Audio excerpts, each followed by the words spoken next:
All right, are we alive? Is it just me here today? Is anyone going to hop on?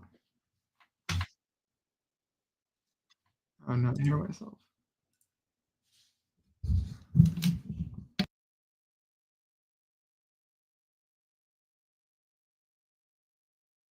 Is anybody watching? Do we have anybody in the chat today at this moment?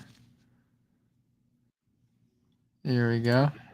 Hi. Is anybody watching? Do we have any? Oh, I hear you now at this moment. Cool. How are you doing? There you go. Hi. Is anybody watching? Do we have any? Oh, I hear. There we go. All right, all better. Me.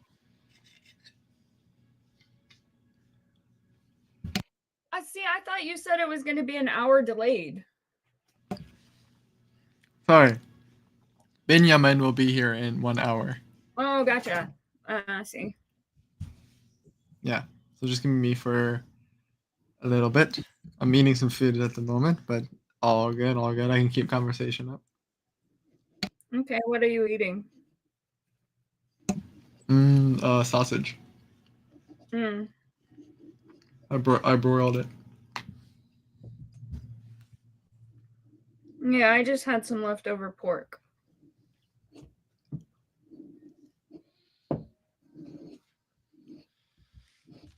Yeah, today I get to head back. I gotta go back to Carmel. I gotta go back to my hometown. So same state, different town? Same state. Yeah, so in-state college. What state What school? What state do you live in? Indiana. Oh yeah, I always forget. You know, there's all those ones in the middle. Yeah, Indiana is not really known for anything. Yeah, we have Hulo. Oh, Mr. Salt, you have introduced a new SI pattern of how to say hello. Thank you very much for that. Hulo. Yeah, how are you doing? Hop on. What are you doing?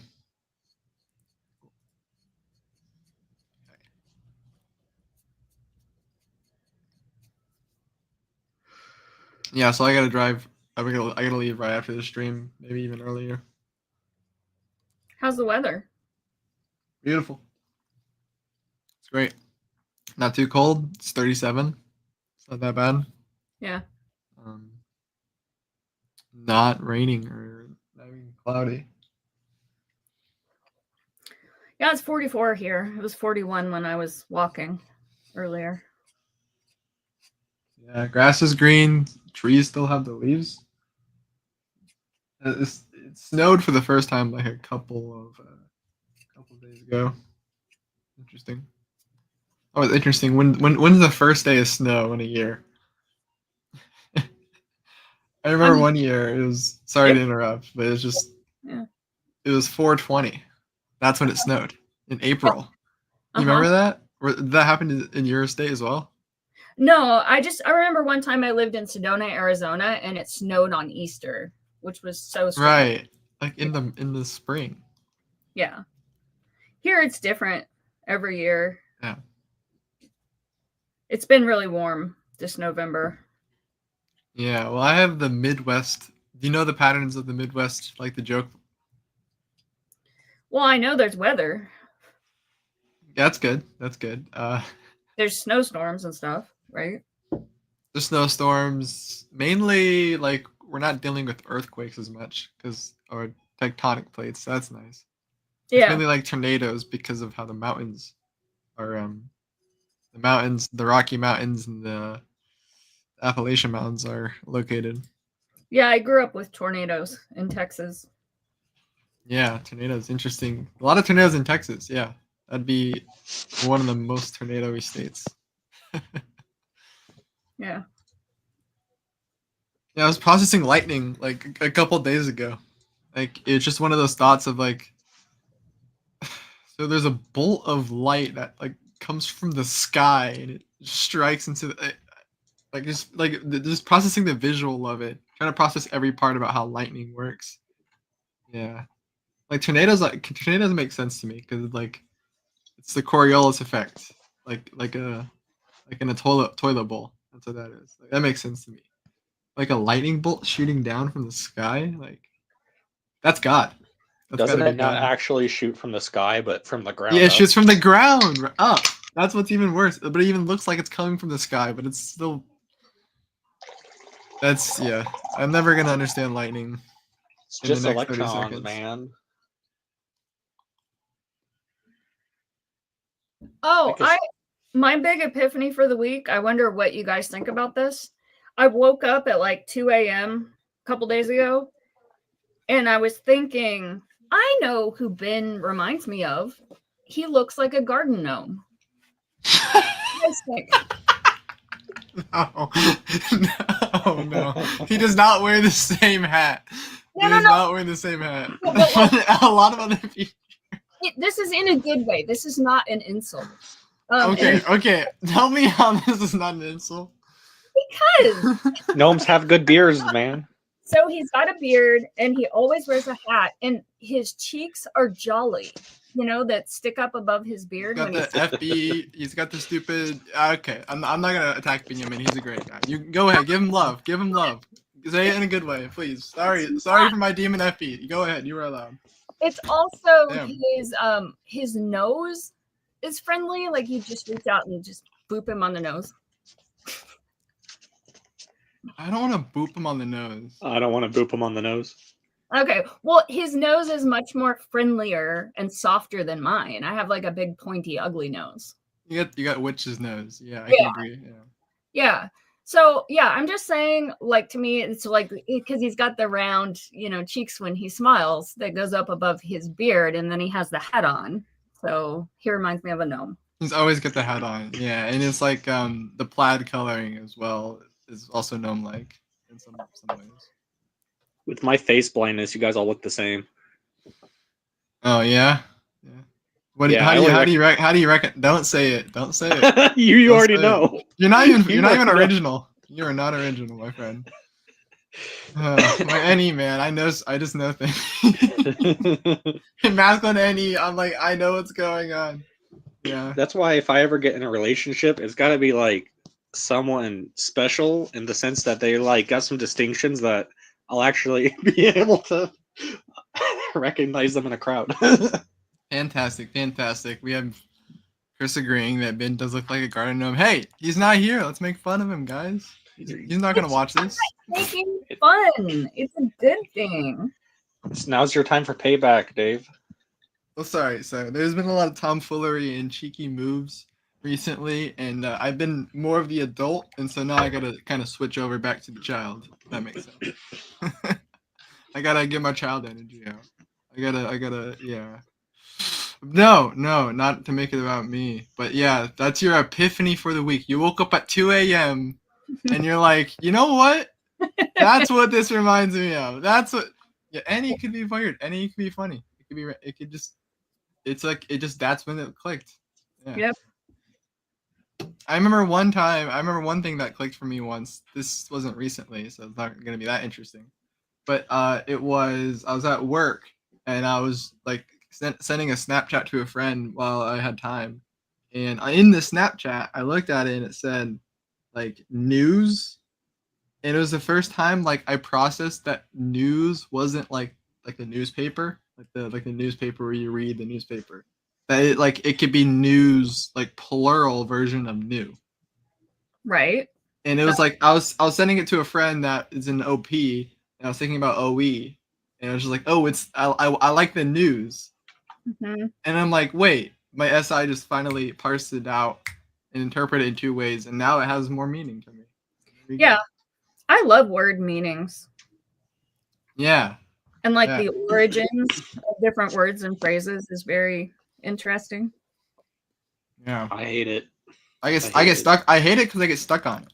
Like I get stuck on processing it. I'm like, why am I processing this? I could be, I don't know. Why am I processing this out of all things? I think it's only been like a year since I like had the epiphany that like tear and tear are like spelt the same. Right. It's just so annoying. The English language is dumb in general. Yeah. feel like it was a couple weeks ago we had a discussion on English being dumb. Hmm.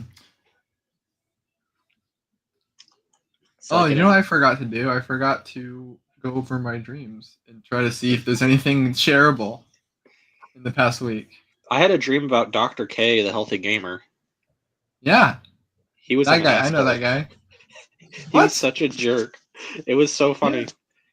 There was like if you're familiar with the restaurant Runza, it's like Mm, I was really tired in my dream, and I was like either going to work or from work, and like Dr. K was just in this Runza, but there was like kind of like an assembly line sort of thing, like at my job, and there was like this weird mechanism thing on like this track, and he kept telling me to put my finger in there, and like there was like an audience too, so I like was trying to do what he was telling me, and then he got all like frustrated because I wasn't doing what he wanted to, and then he explains it by putting his finger in there and grabbing out like a little piece of paper and like saying like, see how simple that was, and I'm like, dude, you didn't even tell me what I was supposed to do, and he was acting like I had all the information.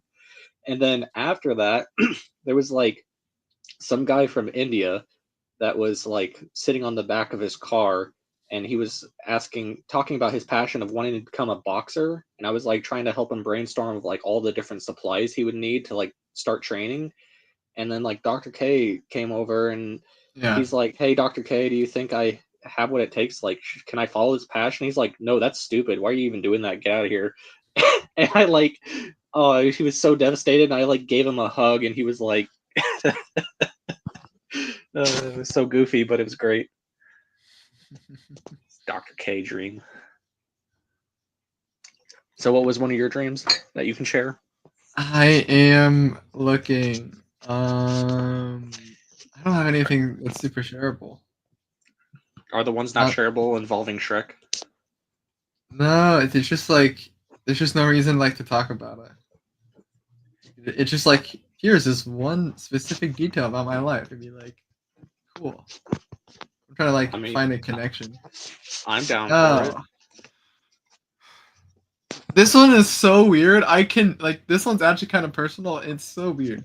But I can share a little bit. So I talked about last week and a couple weeks ago how I was getting into like the dating scene with Tinder, and it was a big mistake because first of all, when I made an account, I didn't realize that it's like selling my soul to the black market, and then all these like pretty much like hookers in my area are coming after me and asking me for like prostitution. I'm like, I'm good. And so that was Oh, wow. I deleted my account and I'm off that. So I'm just gonna do it the natural way now.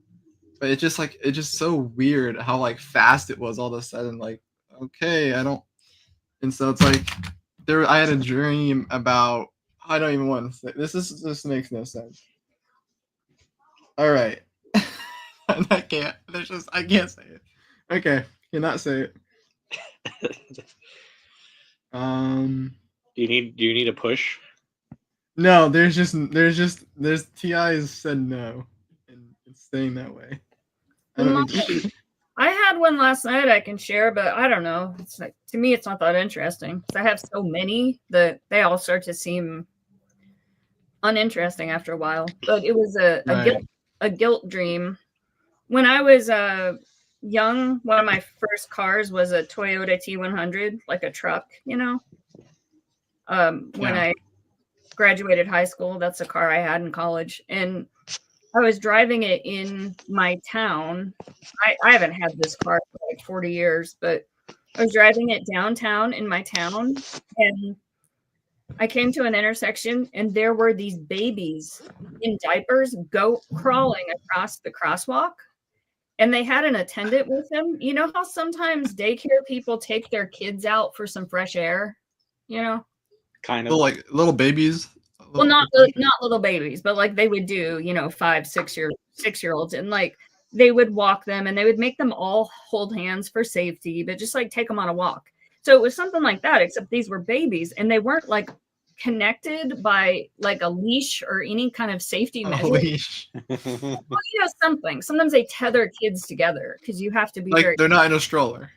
Yeah, and they were crawling across the crosswalk, and I was going really, really slow in this big, heavy truck, but Mhm. I couldn't brake. I just couldn't. And so the only choice that I had was to maneuver. There was a gap He'll be between. here. He'll be here. Yeah. There was a gap between babies where I could maneuver through. And then I made a right-hand turn, and then I was like, okay, no babies were injured, no harm, no foul, but I was really shaken up by it. And then I just drove off. And then later on, I realized I should not have driven off. That's hit and run shit. That's a situation where you need to pull over, check on the babies and the attendant of the babies, make sure they're okay, and like potentially give a statement to the police about like why were your brakes not working and you almost ran over these babies. It's hard And to drive. Yeah. in the days following, I was really paranoid that I was going to see a Facebook post that was going to say, like, we are searching for information about an incident that happened at 4:02 on Tuesday at the intersection of blah, blah, blah. And they were going to be looking for me. And so I thought, well, I could paint my truck or I could sell my truck. And I said, no, that's just going to make me look more guilty. Like, it wasn't my fault that the brakes didn't work. I had no intention of hitting these kids, but it was my fault that I left the scene. I shouldn't have done that, Yeah. Yeah. And we're gonna have to hire Manuel to come arrest you for your crimes. Yeah. You hit and run children on a road. You didn't file a claim. That's pretty bad. I don't know what laws did that break. What can you get for that? Well, it's not a hard and fast rule because no one was actually hit, but it's still a situation where the responsible thing to do is stay and give a statement and make sure everyone's okay because it's a significant incident, You gotta traumatize the kids. Yeah. They don't know. They were so young. It's kind of interesting that your dream took place over like some time to where you were like dreamt about the news report and stuff. Oh yeah. Yeah, it was kind of epic. Sometimes, I took mugwort last night before I went to sleep, and that has a tendency to make the dreams more epic. Like they might last over several days. Interesting. Yeah. Here's a pattern I have a question about that relates to your dream. Oftentimes I will see like just like text messages or like comments, like YouTube comments or like Facebook comments. Yeah. Those ones are always so interesting because it's just a dream where you just read a pure thought. It's just like a pure. Mm-hmm. Here's an amalgamation of stuff coming together. This person is saying this. So for you, when you see text in dreams, is the text swimming around, or is it pretty easy to read and like navigate Facebook? Yeah, no, there's a lot of times. Well, it's not like I'm always able to navigate, but it's more like I'm able to like see like just like and read like an entire specific like it's just very clear, very vivid of everything. Yeah. But then also there's other times where just like there's just too much to read or I can't remember what I read. Yeah, I've definitely read things before, but then other times the text is too squirrely. I can't pin it down with my eyes. Yeah. It's like I want to refrain, like this is my demon sensory. It's like I want to refrain from posting or commenting because it's like I like the last one I had was I commented on something like yesterday or a couple days ago. Like there was just some drama in the Facebook community, just some kind of mask the TI people coming in and wrecking shit. You've probably seen it. Mm-hmm. And there's just like this one comment thread, and I'm trying to remember the sensory of it, but it's like Shan replied to someone like the guy that was causing negativity, and then another guy replied, and then he was like talking about how I was like, hey, later, and hey Shan, come smoke bud with me. It was like some ESFP, and I got confident and like, oh shit, he's cool guy in it. Like, that was my thought. Yeah, and in my dream, like, because of all this tension was going on, and like for the first time, like, oh, they like disabled fucking post because it was getting too much heat. It was just part of the rules. They had to disable a post. And so I thought about my comment, and in my dream, I imagined it like saying it, but in a nicer tone, and like an actual tone. Like it didn't say "oh shit," it said like "oh no" or something like that. I don't Yeah. know what it said, but it changed exactly what I said to like something else like I could have said in a nicer way. Yeah. Yeah, just like, okay, consume. Thank you. I know I didn't have the perfect thing, and you came up with the perfect thing later. Thank you. I kind of missed that drama. I heard people talking about it after the fact. But when I see things like that, things get ugly, it just makes me uncomfortable and I just scroll past because I don't like it. It's like You my honestly didn't miss anything. You yeah. didn't miss anything. It's just like my feminine DE does not like any kind of Confrontation. confrontation. Yeah. Yeah, there's a lot of posts about that recently. Just like, why does feminine DE just avoid confrontation? Yeah. Where it's like, there's the meme was, it's fine. I can just take the pickles off. And the masculine DE is like, he said no pickles. Yeah. That it's like, yeah. Yeah, that makes me uncomfortable.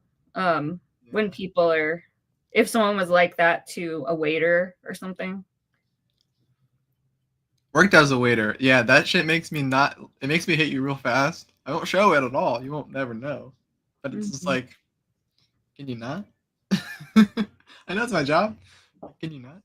And also, 90% of the time, it's the kitchen's fault. Okay, let's be honest here.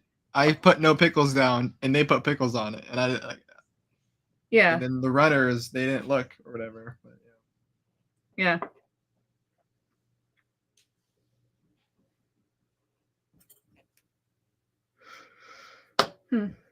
Hello. Oh, we have. Sorry, I was visualizing stuff. I see you, Nico. Welcome. Hey. I see your cat. Yeah. Great. So there's drama. Sorry, Nico. I gotta process. Nope. No, don't worry about the drama. There's 2 ceiling fans in your room. There's 2 of them. You're almost like a bar now. You could like. Are you at a bar? No. A couple more ceiling fans, and you got a bar. Yeah, sure. Or a warehouse. But that one in the back, like he's putting in work. Oh yeah, it's going. No. Sorry, are you curious about the drama? Is that what you're more curious about? I was curious about the whole DE thing. The whole masculine, feminine DE thing? Yeah. Because you avoid confrontation somewhat. Yes. You also, that's what you're saying. You're like, I do that. It's like, maybe you are an ENFP the whole time. Dun dun dun. I can't. That's. I don't think I am an ENFP though. Cat is showing more curiosity than your NE can ever show. What's the cat's name? Chessie. She's eyeballing the fans. She's looking at the fan. I'm telling you, I'm like a cat. I was just looking at these fans. Like that's all I can think about. And you're trying to worry about the drama and feminine DE. Oh, she's also trying to introspection. I'm like, look at the fans. Oh my gosh. It was very cute. I'm just about done eating, so I can start talking some real stuff soon. But so no, what was the drama? What was the drama? I don't. I'm not FE Blaster. I don't want to. I don't want to play energy go through this. I need some Blaster to like sum it up for me. I haven't heard anything about trauma, so I don't know anything about it. It's okay, Mr. Playlask. You could stay as that way. Hey, I usually know a lot of drama. I got information. I got people. I got the friends, you know? All right, you tell me about the drama then. What if you know so much about drama, I'm telling Annie there's nothing new here, then if you know the patterns well enough, prove it. What happened? Is it with the fucking? Is it with like the Uzair guy? No, you're wrong. I know there. Someone is mad at someone else. Yo, yeah. Okay, all right. You're right. That's right. He's cooking. And it's not a big deal, but the community that they're involved in is making it a bigger deal, which is worsening the problem. Close. Not quite it. Close. Try again. Yeah, that's old drama, but And- things can be brought up again. the rest of it is just too secretive that I'm not allowed to say it because it's not my place. All right. You did the same thing as me. Let's go. I literally don't know anything. I'm just saying, like, if you had to make generalizations about drama, yes, you were right. Someone is mad about something. That's enough that we could build off of that. Someone it is involve mad about OPS? something, and it does involve OPS. Does it have to involve type and race? No, no. You see, Nico, that is old drama. No, it does not involve type and race. It involves something that you're gonna laugh when you figure out what it involves. You're gonna be like, "That's what this is. That's what this is about."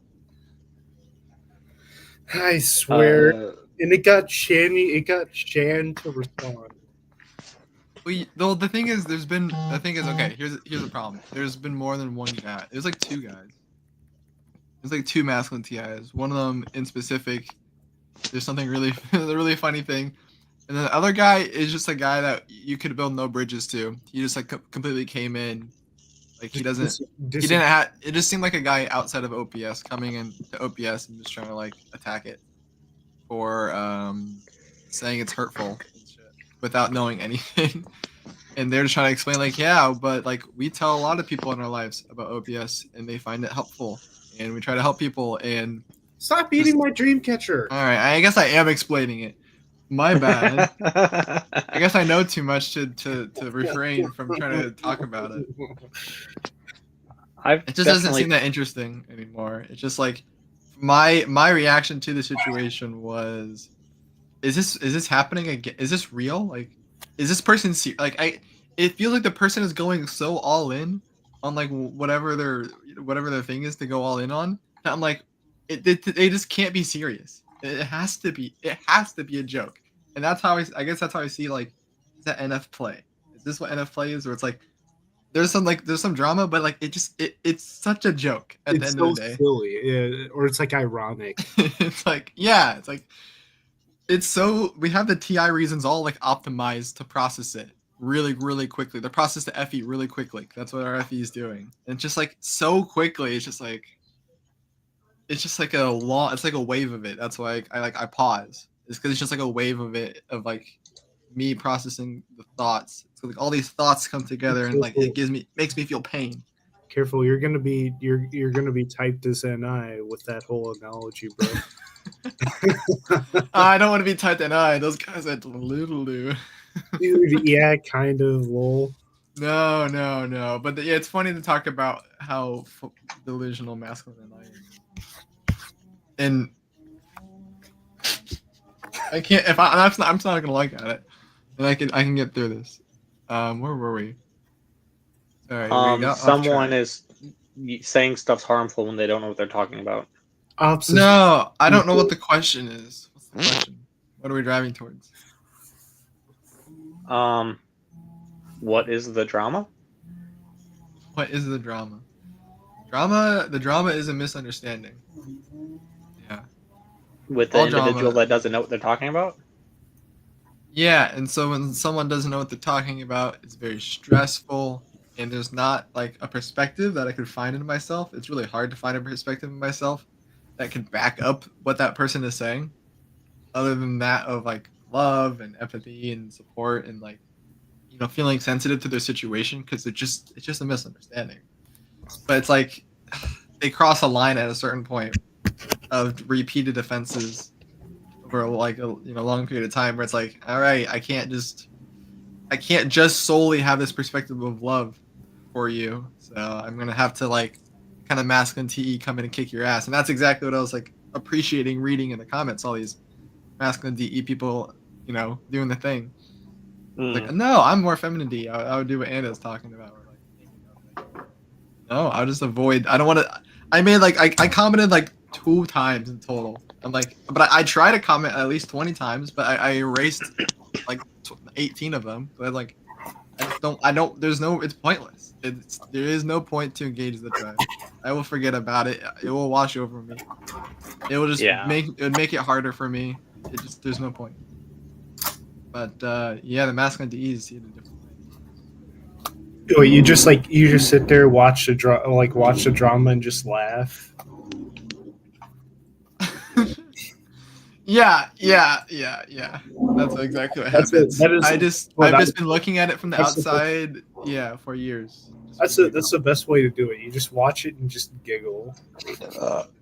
It's always been like people just causing drama and just be on the outside of it, because it's like I'm a 4. I'm just gonna blend in. You can't. I'm just part of the tribe. You can't see me. Where did I go?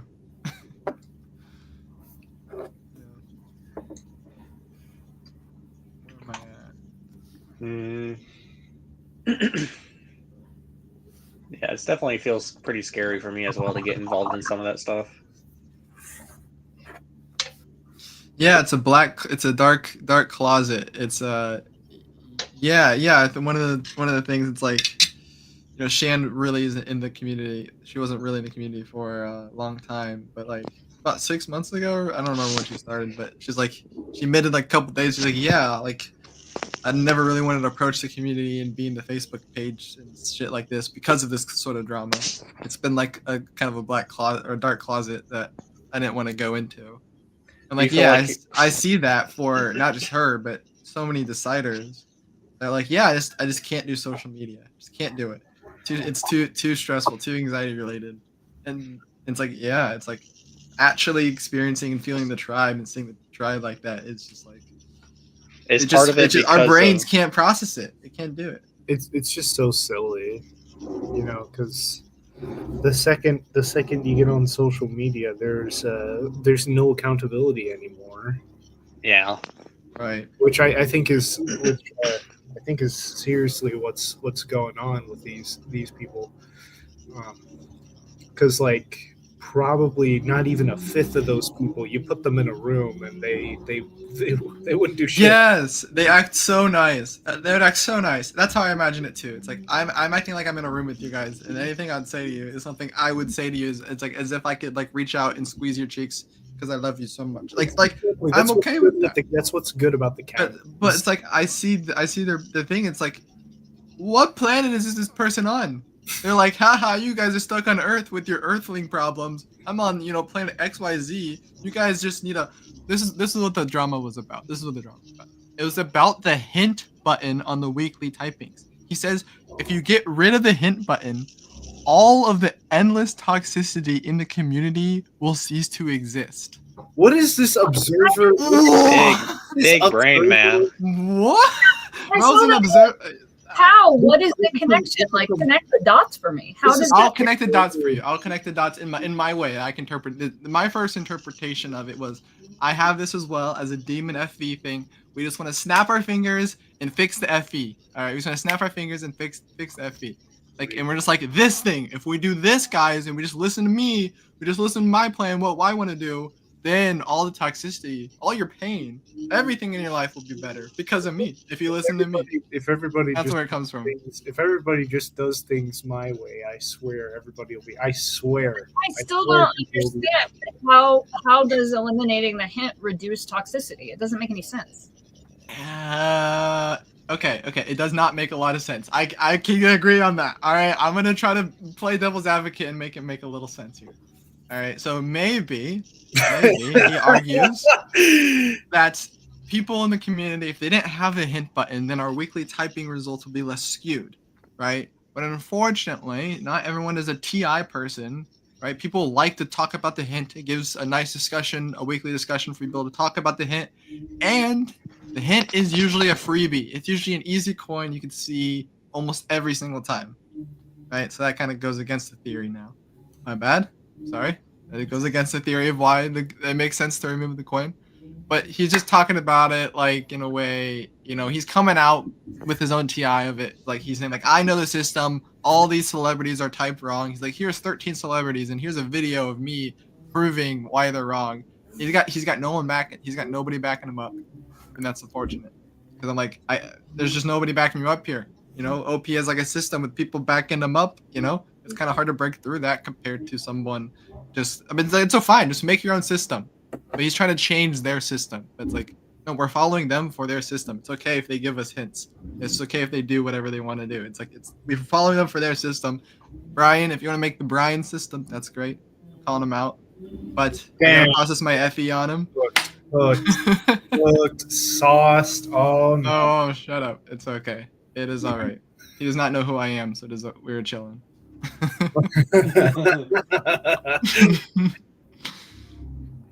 Not yet. He does not know who I am, so I have zero accountability in calling him out. I'm being as infodom as possible. I'm just giving the information on it. This is not my energy about it. This is just information at this time. No emotions here. Yeah, I wanted to ask. The if it energy, was, yes. The energy is, idiots! When will you learn? The distractions have come. Oh, no, and I know you can do the energy, Nico. I know you can. But That's good. That's good. I think whoever this Brian is just super observer coded for that. I think he's typed. Yeah, he's being an observer and a decider at the same time. Nico? What's the number one rule of Fight Club? Okay, what's the number one rule of OP?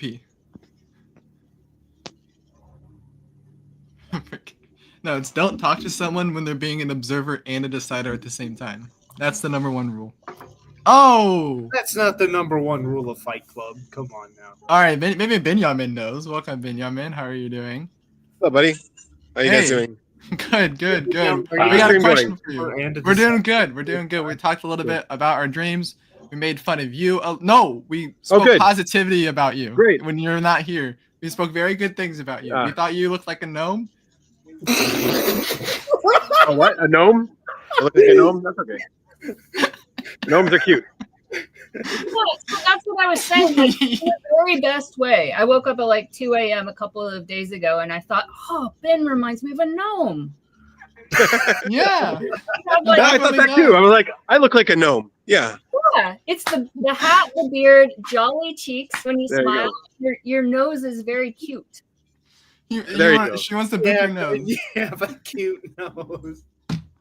I'm not your typical garden gnome. He's masculine ST. He'll get you. All right. Well, we're just going over dumb FE drama. So if you want to save us from that'd be good. The community drama. Well, I just jumped on to say what's up. I'm not able to join just yet, but like Okay. I'll be with you for a little bit. Cool. We'll try to wrap it up then before you get here. have like a dwarf beard. I have to drive. I'm like a designated driver too, so I got to drive. Ben, how tall are Yeah, you? drive. 6'3". Holy shit. Okay, never mind. You're a jolly giant. Wait, before you go, we have Anna. Maybe she wants to tell you something. Anna, hi. Hello. Hello. What's up? Anna, does Benjamin remind you of a gnome? Just real quick. Sorry. Yeah, of course, right? Yeah. Would you want to boop his nose?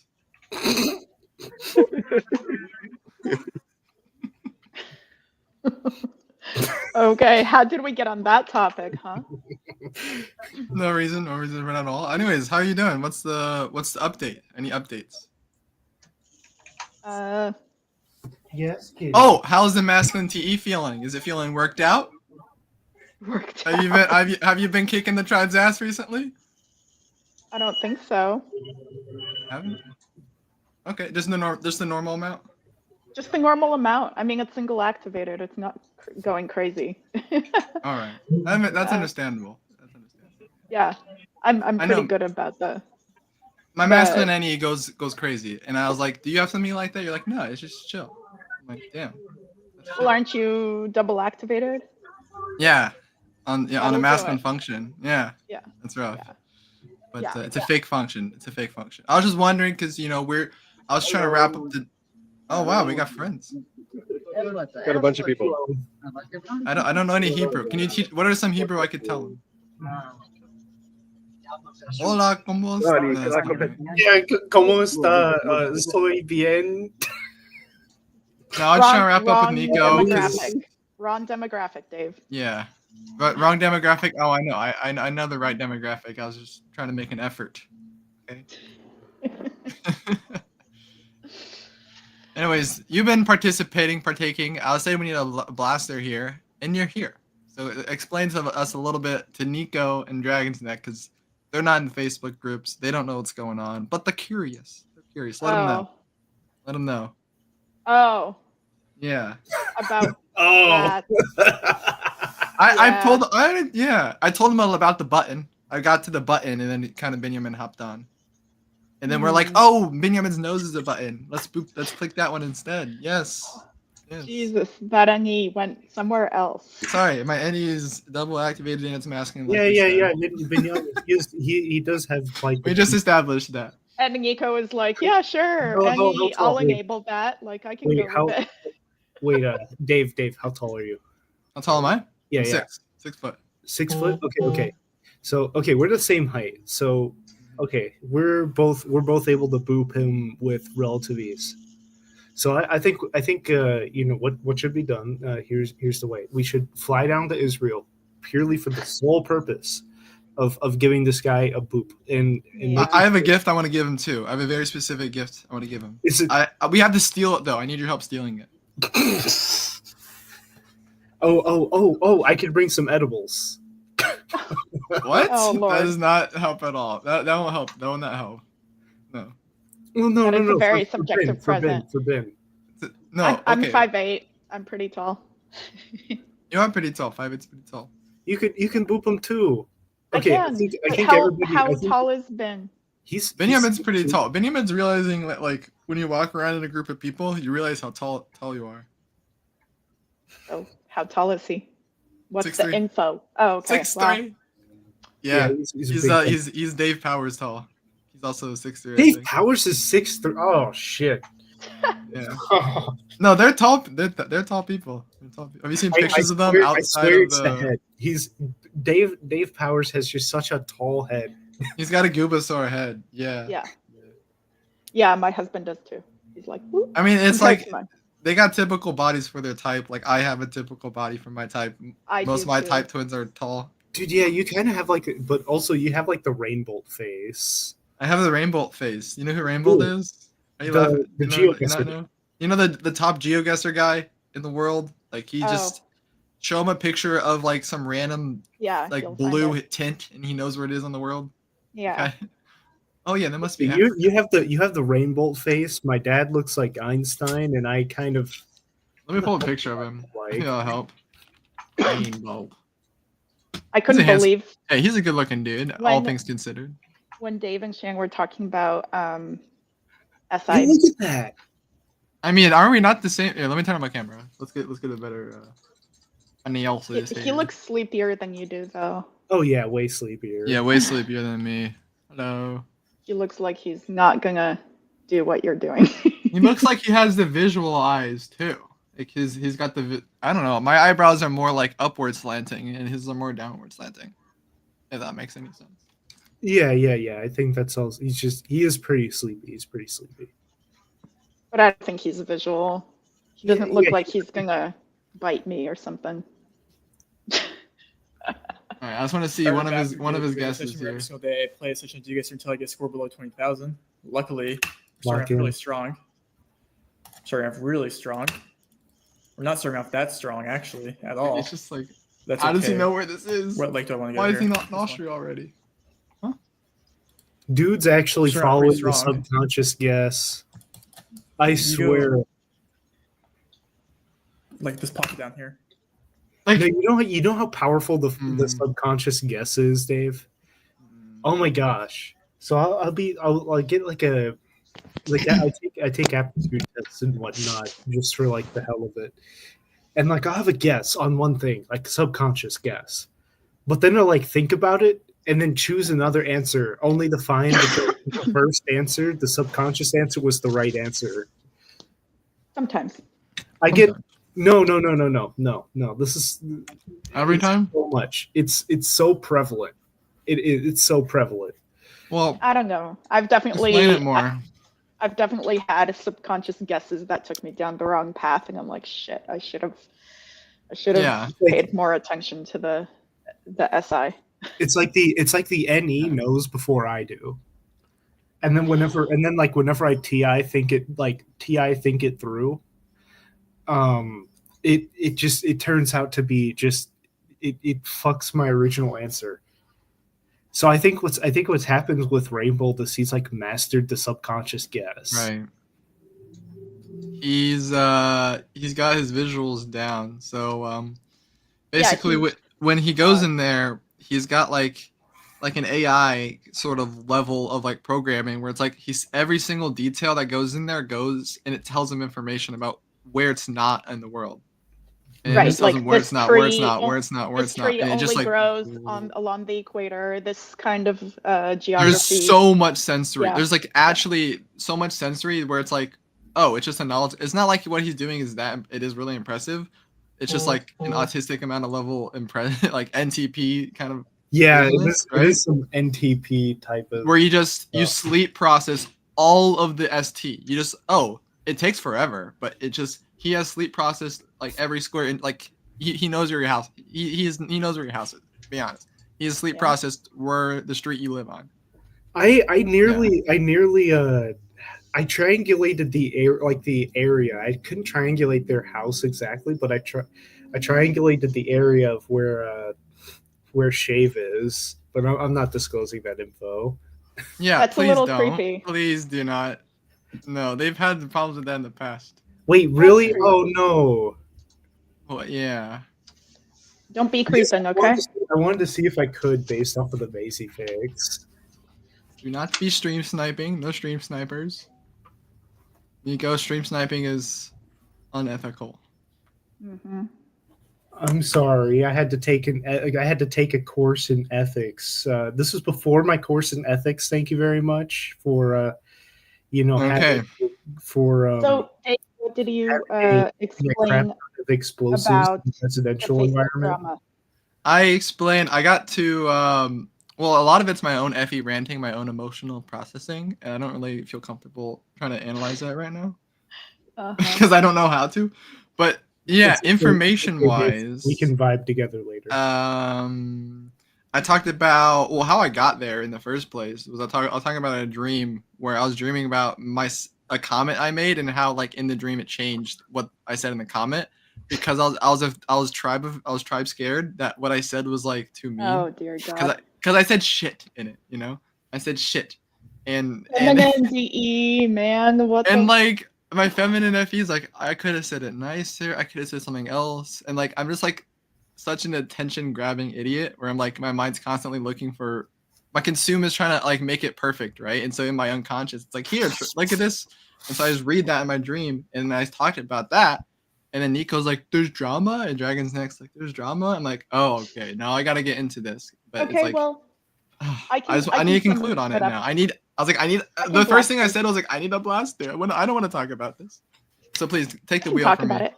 Dave, Hey. I know what's going on because I'm DE up top. Thank you. Yeah. So, look, we all know Brian. I don't mind talking about him because I know this is recorded. It's going to be on YouTube.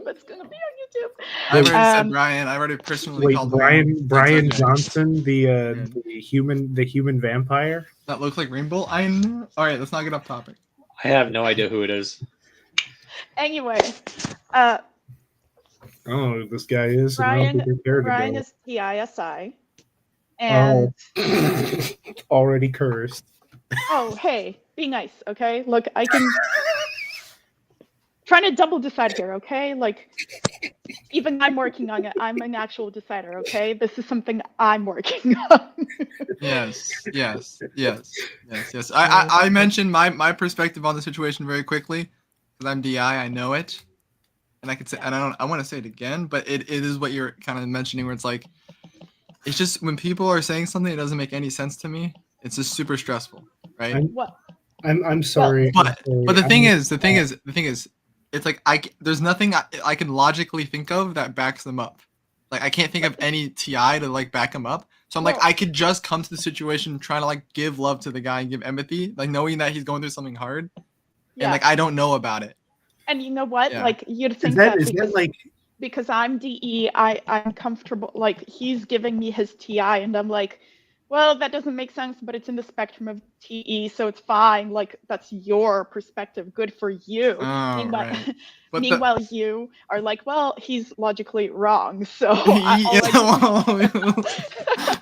wow. So everyone goes down their own TI. It's personally. It's like personal. yeah, It's like, you're either that's the thing. you're No, either this is right what the or thing wrong. was. This is what I mentioned. It's like it looks. It's not just wrong.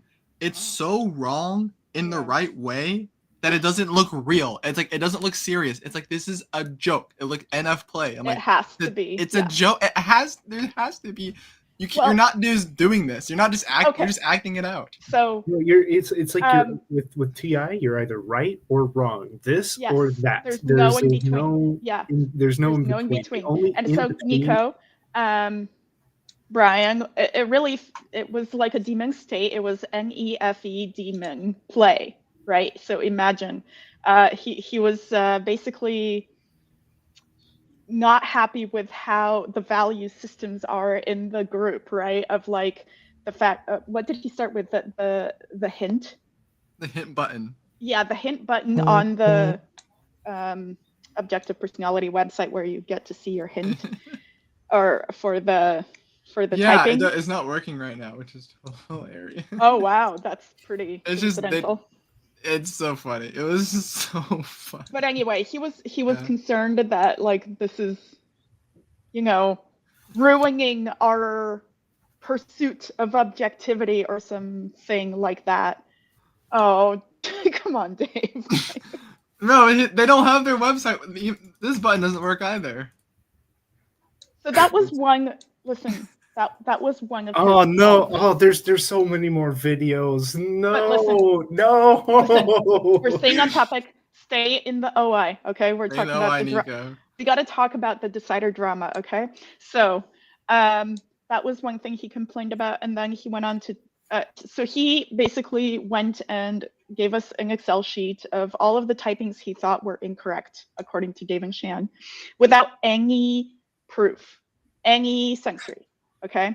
And just listed them all out and said, look, happy to battle it out with anybody who wants to hear how and why. And like he typed what, Snoop Dogg as like a CFE or something ridiculous. Yeah. Anyway, there was a lot of like there were a lot of really, really questionable decisions there. But anyway, his TI is his TI and he's super convinced of it. It's Man. masculine TI. And belief is so he blasted this to the tribe like, look, I don't think Dave and Shanghai are perfect, and essentially, I don't know, what would you say, Dave? It was just like a, which the first post.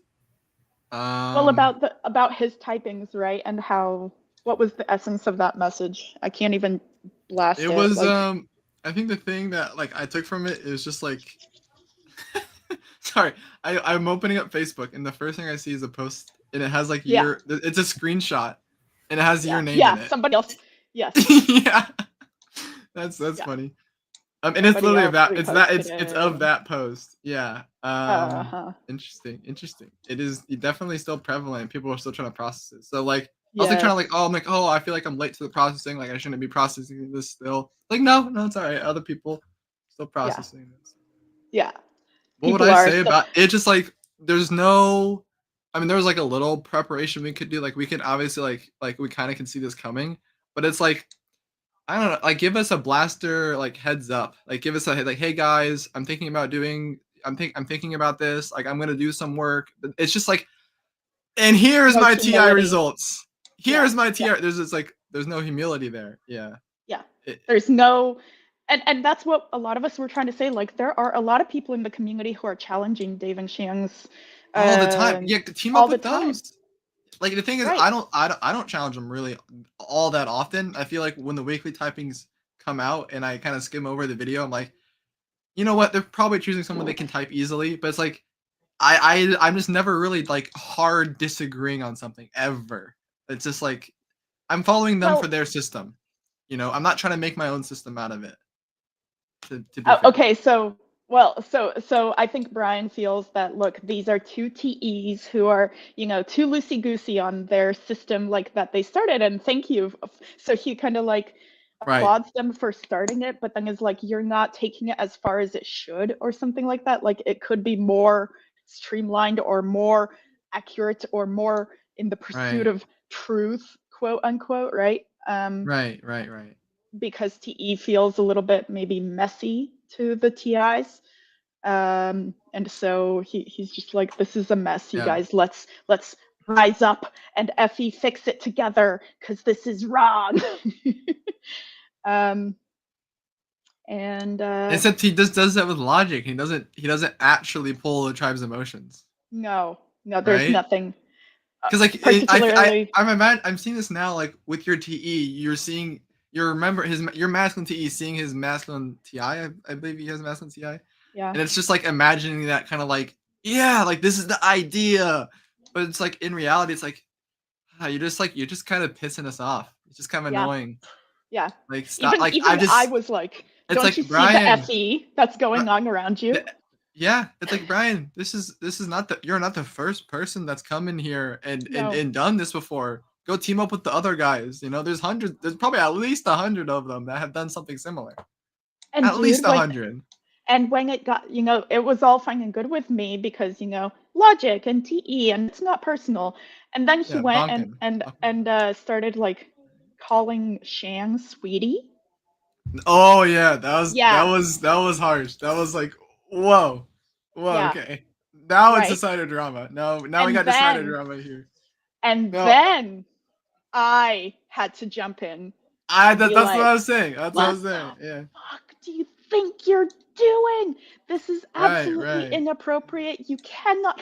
If you learn anything from this exchange, Brian, is that you never refer to anyone, especially women, as sweetie. Okay, that is the most condescending thing I've ever heard of from anyone. Sweetie. And anyway, I went off on him a couple times.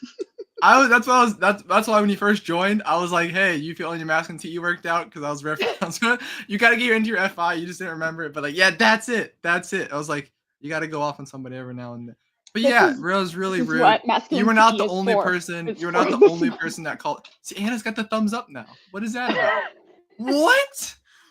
Dude, that is the biggest mystery. Like, I will never be able to solve that one. That you get the random thumbs up with the thumbs down. Like, it's just like my mind melts every time that happens. What I wanted to say is that. No, yeah, you're not the only one trying to kick his ass for sure. You're like, the tribe backs me up here. I got it. Yeah, so it didn't feel unjustified. Like sometimes I'm scared I'm bashing for the wrong reasons and can get hurt back, but this time it felt very validated. And then what else was it? Oh, and then he decided me back. Of course, he has to, right? Like you can. You have zero social etiquette. Well, he started saying like to somebody else about how he didn't have like that they had a degree in social or psychology. That was so weird. That was a weird thing. That was like a weird flex. It's like, so do you have a degree in psychology? Yeah, I was like, what does that have to do with anything? Like, congrats, good for you. Like, it was a very weird flex. If anything, I think that makes you worse at typing. Like, if anything. I have no idea. Because it's like, if you studied psychology, it's like it's either you got lucky and you studied the ops patterns right the whole time, or you were like me, and the first typology system I studied was ops, and I got all the patterns right the first time. I mean, look, I just don't think it's any Sorry, better. I love my little IPS here. I'm always trying to toot my own horn, but it's like, No, I feel like a lot of I just mean like a lot of people like kind of your age that are like doing a similar thing that are in typology, but they know all the other typologies other than ops, and then I'm the one to teach them ops. It's just so hard because it's like you teach them you start talking, and then they have all these other programs from the other typologies, and like, okay, cool, that's cool. I just can't give you my ops programs. That's all right. I just gotta learn to like suppress that a little bit. Yeah. I hear you. Like I don't know any You know others it, you know. either. Yeah. So, but yeah, a lot of people kind of start to like meld with like, oh, this is my ops type, but also this is my enneagram, and here's some other shit that I also am into. But I think the flex there, and then I just kind of said like, well, it looks like you don't have a degree in social etiquette. Right, right. That was Yeah. apparent. Yeah, that was like interesting. This is what Demon FE looks like. Evidently, yeah. It's in also like an such ST thing. That's a what I don't get. weird- It's like the whole time I didn't know he was TISI. I thought he was TISE because I see a lot of also because what I was thinking, what I was reading in his like his rant post was like kind of the same thing I see with the other ISTPs that rant, and they're talking about how like they're being controlled in the NF. I know it's like I'm just summing up to their demons like Oh, I'm just cheating here, but it's like when I read everything they sent, and it's just like so much ST to go through, so much consume, right? Because like Brian's a little bit easier because he's like sleep, and I'm seeing that right now, Yeah. where it's like, oh yeah, he's sleep. He's just like he's not shitting the SE everywhere. He's got some little personal attacks that are like really like SI, like whoa, okay, chill out. mhm. But it's like I feel like with the ICPs, like they'll reply to more comments, General. and it just Yeah. keeps generally expanding. And with the general thing of like, yeah, you just can't trust them because they're controlling Right. the NF. And I'm like, yeah, that's okay. They are controlling the NF a little bit. That's fine. Mhm. I can if you're savior NF like myself, you can also control the NF. You know how to play that game. Mhm. So yeah, I'm seeing that I mean, concern. but look, he's one of those types that's all in, right? It's What do you know his full type, or is it just yeah, it's what is it? TISI, Time sleep, to blast, divide. consume, play. Sleep Number last. 3. So he's a play last. He's play last. Look, he's a play last decider like me. We talked a lot, actually. We were kind of friendly before all of this. That's the funny thing, is that we were, pinging and learning off of each other, and we have the similar kind of play last decider problems. But in a very different way. And also, he's ST, so we do have parts in common, but the way that it manifests is completely different. And he's the same decider axis or observer axis. So, yeah. One thing I thought that was like a decider thing that he said, and like it was after he did the sweetie remarks. It was after that, so it was on his second post or his 3rd one, whatever it was. But I made my own reply. And I was gonna say a little bit of it, but I thought that him putting Shan before Dave and Shan, like he put Shan and Dave. Like I know I'm a decider, and I know I'm like super sensitive to stuff but it's like that to me seems like a personal attack. Okay, like I know it's like such a small SI detail to get stuck on. That is, I didn't notice that. But it's like he was having drama with Shan, and then it's like he's writing this. It's just the whole imagination. It just like made it fit. But it's like it's just more NF. Like I don't know. It's like my NF brain like has to find these dumbass things. But yeah, it's just like why would you? It's like it's Dave and Shan for everybody. Dave and Shan. It's like it's probably that way like 95% of the time. 95, not the whole time. But then I've seen him referred to as DNS as like a shorthand. Yes, that's still Dave and Shan in your brain. That's still like that same. It's still Dave and Shan, Dave first. But I know this is just SI processing. But it's interesting because sometimes I see people say Shan and Dave, and it's like a where did Anna go? I don't know. She disappeared. And it's like a female first thing, because we have this whole history of it's like you name the man first and then the woman. So like putting the woman's name first is more of like a feminist sort of, like trying to be nice in that way. So I've seen people do that. But in that situation, you saw that detail and the whole conversation was already contentious. And so you took it as like a dig or something negative, where I think other times people do it that way as something positive. Yeah, okay, that's great. That's great. I like that perspective. That makes a lot of sense to me, just with the whole male before the female, feminist thing. Yeah, Yeah. I saw it. Just the context of it was very important because I saw the recent drama he had with Shan, and then it's like, who is he mad at? Like more, like, and it just makes sense to me that you'd put the person's like name that's more in the forefront of your mind first. Yeah. But like, it's like what I'm looking at. It's like such an unconscious thing. Like, I don't think he did this consciously, but it's just like, why isn't it Dave first? Like, why is it like what is like, because you hear it Dave and Chan in that order most of, like probably 95% of the time, Yeah. which is so weird that for some reason you put it the other way around. And that's what my SI gets stuck on, these little stupid things that I can never get the answer to. Oh gosh, yeah, Dave Shan before Dave cooked. Yeah. Where did Anna go? She was on a roll and now she's gone. Must We have her lost Wi-Fi internet died. connection. Yeah. We move on. Yeah. Move on from that drama. Yeah, I know. I'm glad we got to process it a little bit here, but it wasn't really the main thing I was thinking about today. Yeah. I feel old. I got back cramps. Last night I was making some eggs, and I got some really, really bad back cramps that I've never had before. Cramps. It was from overextending, overstretching. Because I was doing like one of the stretches where you reach across your body to your opposite leg, and you kind of like twist your back that way, right? And I overdid it, and it just like, 6 hours after I did the exercise, it just like hit me, and I was just like cramping so hard I was unable to like not flex my abs. Like I had to like flex everything. It was just so painful, but I'm doing better now.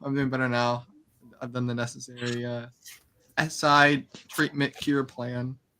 Glorious. But yeah, I feel old from it. Well, My body's here's something, like, really pay attention to this right now because your sleep lasts, and I want you to like put this into your. All right, I'll put. Okay. I'll tell you what I'll do. I'm gonna put the other headphone on. I only have one headphone on. I'll put the other headphone on. Okay, it's on. Yo, he's locking in. Okay, are you listening? I'm listening. Okay. It's going to get harder and harder as you get older. So do something now every single day to protect your back, because back injuries are going to likely come a lot more when you get older. Honestly, I think the best way to do protect your back like that would be like rows or some form of pull-ups or something to exercise your back muscles. Or there's another thing is, if you plank every day, think about how easy it is to plank. You can do it for 60 seconds, or maybe you work your way up to 3 minutes, whatever. It's 3 minutes of your day. Do it every single day, and it creates this girdle around your back, and it holds everything in place. And then that will bulletproof you when you're 50, 60, 70, 80, 100. You will have less back problems. So put that in your sleep pocket and keep it. My shoulders are kind of weak for that. There's also another form of plank, or a form of it. Well, not a plank at all, but there's another form of exercise where you go, where you essentially use your lower back muscles to rock with a weight. Like you'll essentially have a weight like this, and you'll go to where you'd flex essentially those back muscles, and that can help really support your back. These muscles here. If you've seen Yujiro and whatnot from Baki, you got to get the back abs. Right. Well, maybe Dragon's Neck is seen. I like the connection, Nico. I like the connection, Nico. But that won't last me to my 50s, 60s, 70s. Yeah, well, every exercise that you do like that, if you make a routine about it, will last you. Yeah, but when I'm 50, I'm not going to be thinking about Baki. Like, I just won't. That's just perfect time. I mean, I hope my NE won't be thinking about Baki. I hope so.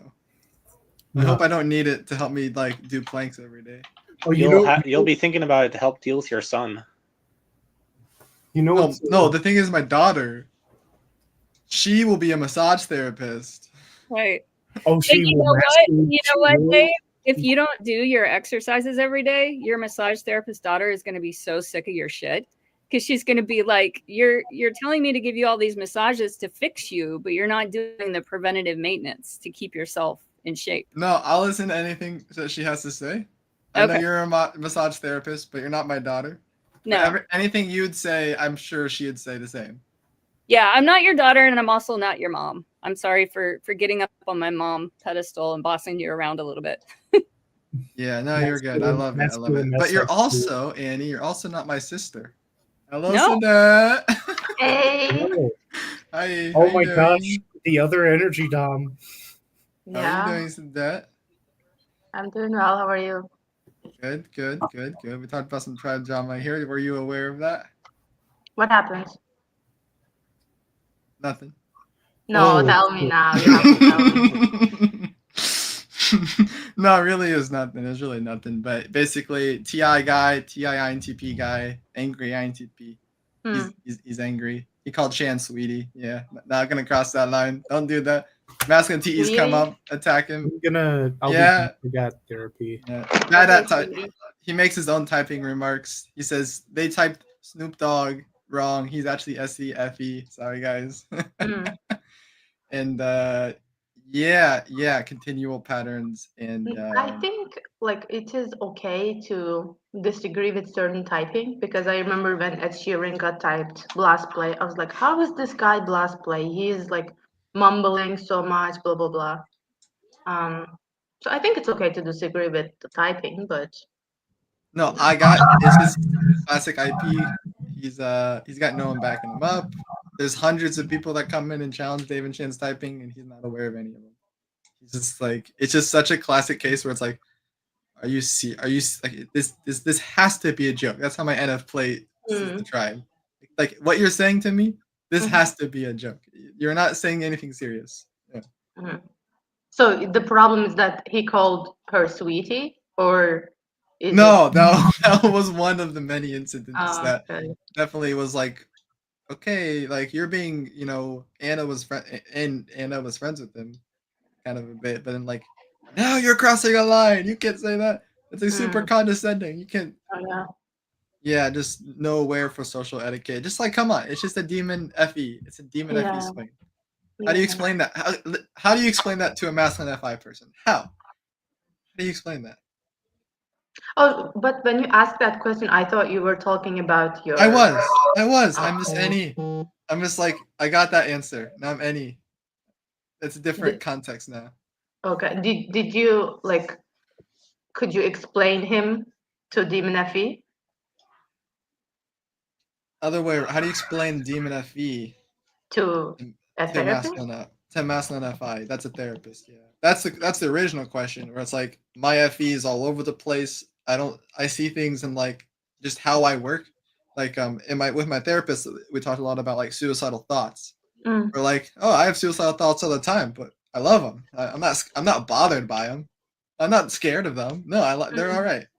But it's like other people that like are court ordered, when they have suicidal thoughts, it's like, and so it's like learning to like put on the thing. It's like, okay, I'm not bothered by suicidal thoughts. I have them, so I got to say that. But really, the meaning of it is quite different. So does that make more sense? Where it's like, this is just how my NE works. Where it's just like I have these intrusive thoughts all the time. All the time, I have intrusive thoughts, and it's like I'm just managing them. They're just being managed. Yeah. So yeah, so there's a little bit of that too. Yeah, it's a complicated case. But did you like get suicidal thoughts like before as well? I'm still play energy pinging at this time. I took this question from a post that one of my Thai twins made. She's like, it was literally just like, how do you explain what Demon FE last is to a ENFP like double feminine number 3 therapist? Like it was very specific, and it was funny because my therapist is very similar, like kind of very NF, but also masculine FI. It's like I'm just noticing this difference, and like I cannot be the only one, and I'm not the only one. Yeah. and we do not currently have conclusion or have solution, but yeah. Then what's from the opposite? How would you explain Like, how do I masculine explain life? this? So, like, intrusive thoughts are the worst. So, like, one thing that's really interesting is I was reading Maria's post, Mm. and she gets intrusive thoughts whenever she holds a knife. Oh Like, yeah, there's too much dangers there. yeah. And for me, it's the opposite way around. I love holding a knife. It's like I just love that, you know. And it's so psychopathic, but it's like that's demon feelings. It's like, oh, I need something to trigger my feelings, and Mm. yeah, and the intrusive thoughts are also in a savior state. So it's like I'm not scared of my intrusive thoughts of like stabbing somebody. It's like or just holding a knife. It's just like they're helpful. I sound like psychopathic. I'm No. alright. I just need Anna to get back here to explain the drama because she was doing a perfect job explaining it, and then she just disappeared. We got play lasted. That's probably what happened. We got play lasted. Annie, can you hear us? Okay. She is gone. She's officially gone. Yeah, We yeah. have Reggie here. Intrusive thoughts are the worst. Yeah. Reggie, come here. Oh, if you are not working. Mhm. Reggie's always working. He's on the #1 grind as we speak. Yeah, there was a post. There's a post about like Danny had a theory about like the ones of the ones and the twos of the ones and the threes of the ones and the fours of the ones. How like just there's like a separate pattern. There's a lot. There's a lot of ST there, and I can't remember it all. But like if you're a one, we have Reggie here. Fantastic. Welcome, Reggie. Let us know your thoughts, your intrusive thoughts. What are your My intrusive thoughts? My intrusive thoughts are always like inappropriate sexual humor. Okay, we can all agree with sexual inappropriate thoughts, but that's okay. That's okay. All right. I definitely still have like. Hopefully, I'm not gonna get like hospitalized or whatever. But it's like I still have like occasional like dark thoughts, like suicidal thoughts as well. I think sometimes, like, I also have thoughts of I don't know, yelling at people. I have like a lot of anger. Like, it's like I'm like, shut the fuck up, bro. Like, no one wanted to hear that. Just that type of shit. But I don't know. I think that is. I don't know. I think you're a part of the group, Dave. I suppress a lot of that, right? And I think that leads me to appear like, at least now, I used to crash out a lot more, but that's what I've heard. That's what I've heard. Is you were a lot worse a few years ago. I used to crash out like crazy. But I think now I feel like I've overcorrected because it's like I don't want to be that guy. Like, so it's like I don't know if you've seen the Avengers, but like when the Hulk is looking at his past self and he's cringing, that's how I feel all the time. And so I'm suppressing all of these like urges to say shit. And like now I'm like overcorrected as like a super chill guy, but like really like irritating everyone. It's not you, Reggie. It's just we have that picture of that dog going around making everyone chill. Like it's just not come on, vibe with my NF play here. Like this is something everyone's going through. Everyone's being a little less confrontational just because of this dog, this viral dog. All right. Yeah. That make any sense? Did I take that in the wrong direction? No, yeah. I think that's why I posted that dog in the. Yeah. I was trying to riff off of that. I was like, that's interesting. I have been seeing that dog in a lot of places. Yeah. But no. I know what you're saying because personally, I've been in the community. I've been reading and consuming everything so far, being a lurker, because I get my blast out. I type all my thoughts out, but I don't send them. I don't comment anything. I don't really like want to quite put myself out there, but I do have all these thoughts I'm trying to get through. Where it's like, yeah, I need to type them out. I can't leave them in my head, and then but like I just don't send them. Yeah, I've been holding it in. I think it's been a problem. I think like because I feel like I'm so averse to conflict nowadays, just because like I feel like I've been burned one too many times. I'm just like, ugh. Yeah. And I think that's what's so great. I think that's what's so great about what I'm doing and why I've been told to do it through my therapist, where it's just like Yeah, you type Right. it and then delete it. You type I'm it because you avoid confrontation that way. You still I'm get a- to avoid it, but you That's- deal with it internally. It's a sleep thing. That's like- true, but I think I'm afraid of accidentally sending it or accidentally like. I feel Oh, like if I don't be observer about it. Once you I feel do like it if I enough, type you'll be it- okay. You'll be hold all right. on. If I type it, either I send it by accident or I get so pissed that I just send it on purpose. I'm like No, okay. Trust the process. Maybe just put it like on a separate, like you put it in a Google Doc, but you Yeah. think about comment because maybe you got to stay safe that way. But honestly, I like the realism of acting like I'm gonna comment it because like that makes it feel realer. Like there is that aspect about it. So like, yeah. I don't know. It's good to get. But I think the drama that's been going on the Facebooks is like it genuinely triggered me. I was like, I really don't like this. Like this is not. Yeah. The vibes are off. I don't know if I've told you I'm debating my type again. Yeah. No, you haven't. No, I haven't. So it's like I've been debating whether I'm also Demon NF. So yeah. So it's like I'm not sure if I'm crashing out because like I'm just afraid of, or just maybe demon feeling. It could be something as simple as that. Like we don't have to get into mistypes. It's like I'm like all of these. You're not debating your type. You're debating like what is it with me? What part about me is the problem coming from? I mean, I am debating my type, but I think in this scenario, I guess you're right. It's like it's more like what is being triggered. What's more important? Like, yeah, sure, you don't have your type right, but like whatever. Yeah, whatever. I think that the feeling vibes are just like I'm like, why are you guys so angry? Like who did what to you? The masculine TIs. Oh my god. I know. It's like who hurt you? Like that's the question I want to ask every masculine TI ever. Yeah. Like, who hurt? Why are like, you just so angry? Yeah. And it's like I personally got into like a situation with Brian as well. Or TI guy. I'm sorry for throwing names out there. No, his name has been spoiled. You're okay. Okay. Yeah, so it's like and there was also this issue, and I'm like, I don't like ad hominems. I'm really not a big fan of. I'm just like, this is just not. Yeah. But I don't know.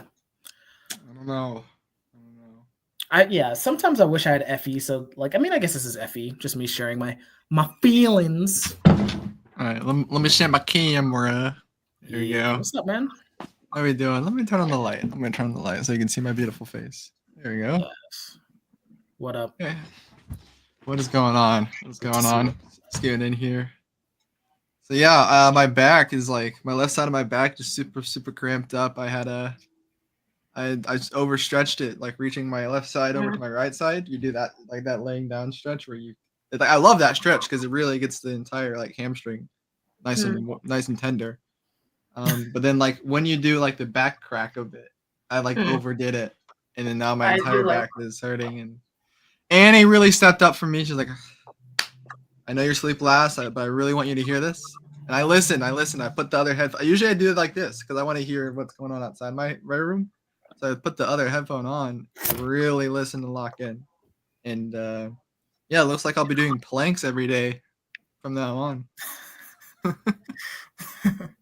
That's all I got to say. That's all I got to say about that. I want to be higher. There we go. Your background's contagious, Dave. Yeah, but they're mirrored. Whoa, Sadeh, are we living together? Whoa. We are right next to each other. That's funny.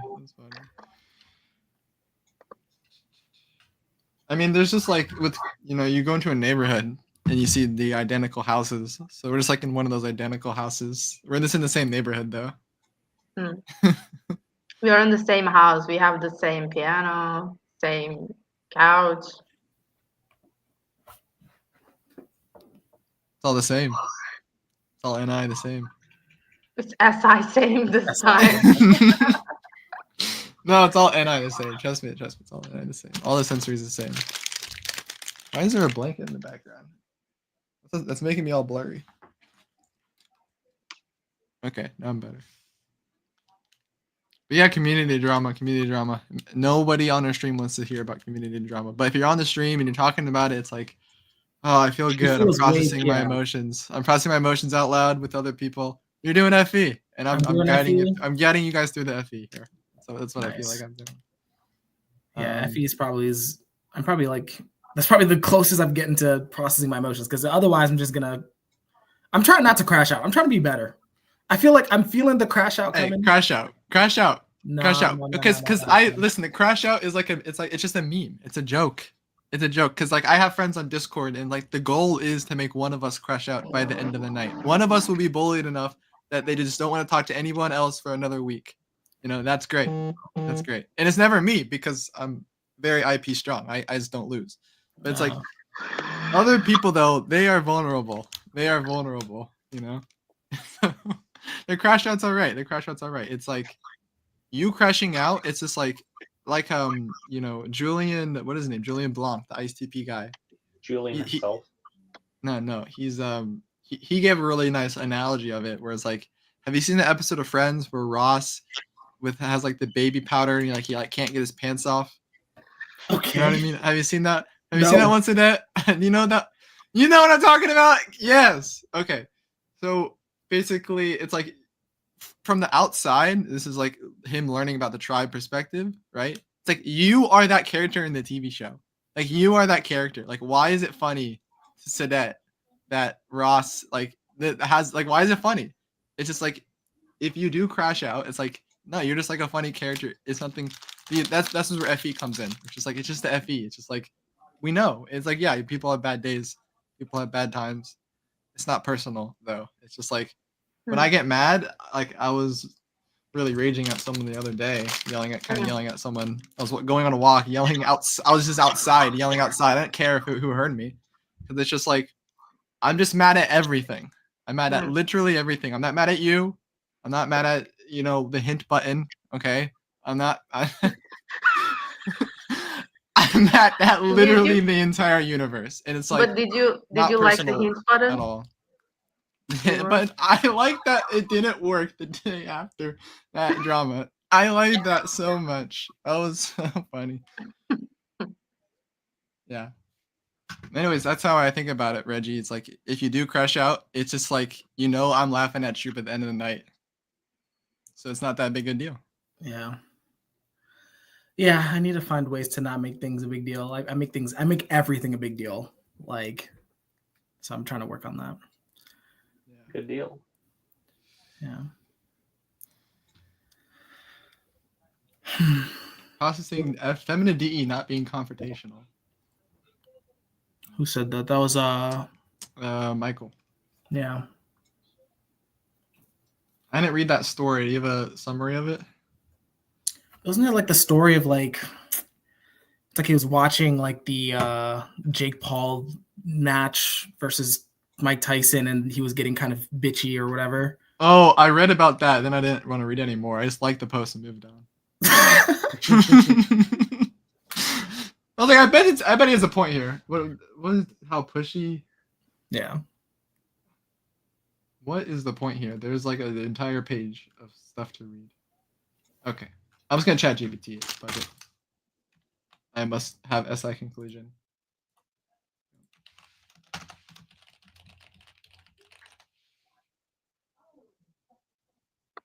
I feel like I'm confrontational, but at the same time, I'm very scared.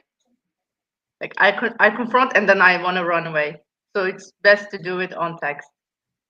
So just send the text and turn off the Oh, you're the internet. worst. And You're then, the worst. because I don't have courage to do it face to face. I'm like, because at that then it is play territory. Then anything can come at that moment. Other people can interfere. That person might say something that I couldn't have predicted. So it's better to do it on text and then turn off your internet and then check like a couple of hours later, and then the person will respond, and then you can turn off the internet again and then think for a bit, and then you can respond. Okay. All right, that makes sense with what I'm reading. It says FE doesn't mean avoiding conflict or feminine DE. Rather, it means you tend to lean in confrontations, right? Because you get feminine DE pulled into it when you like see disrespect happening or you see someone.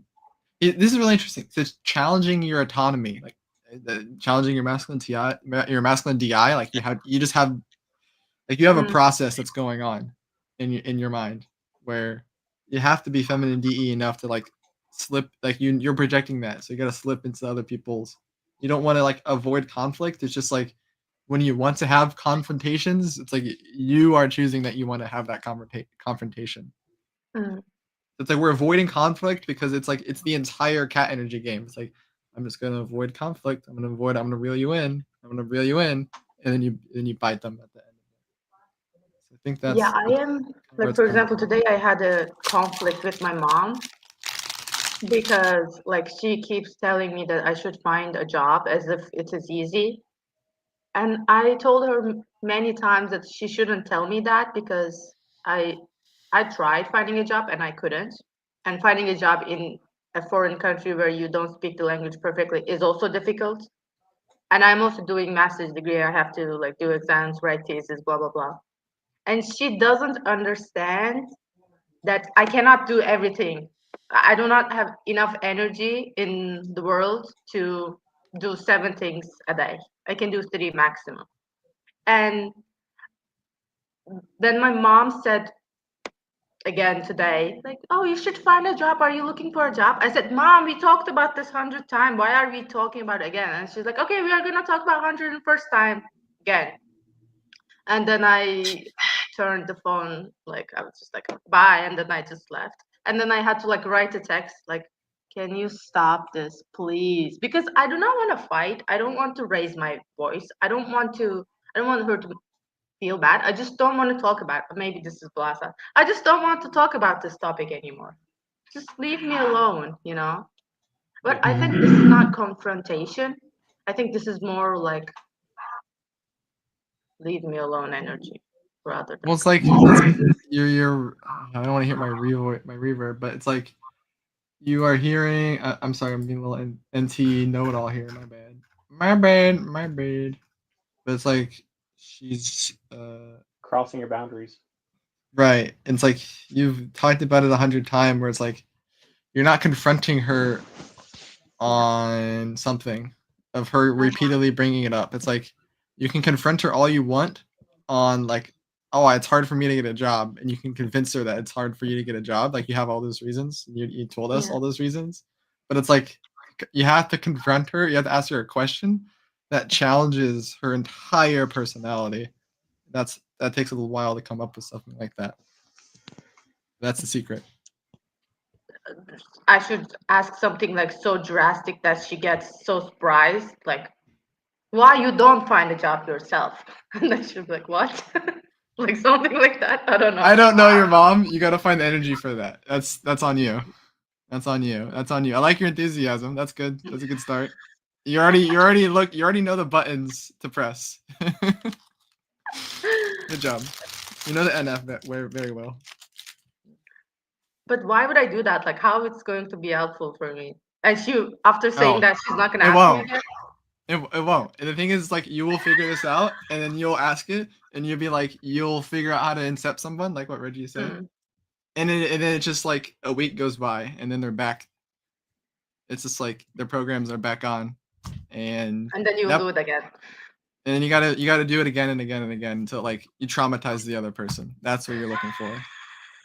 It's just like, well, listen, it's the cider Pharisees, right? She's talked about you with this 100 times. She's traumatized you.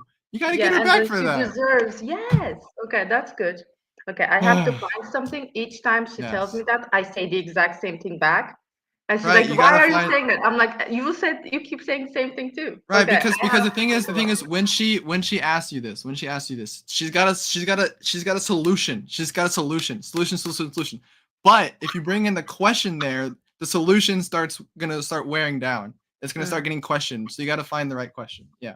Okay. Yes. I'm sorry, I'm teaching my NEFE tricks today. I'm bringing out the inception tricks. Yes, how to manipulate the tribe. That's what I'm a professional. Yeah. I'm gonna have to talk to you in private. I need some secrets too. Okay, I'll get to some info dump secrets. Yeah. Dragon's back is asking, can you add him back? Okay. There we go. All right, Dragon's Neck. How are you processing the drama? I thought I taught it well enough, but I don't know if I got it all the way finished.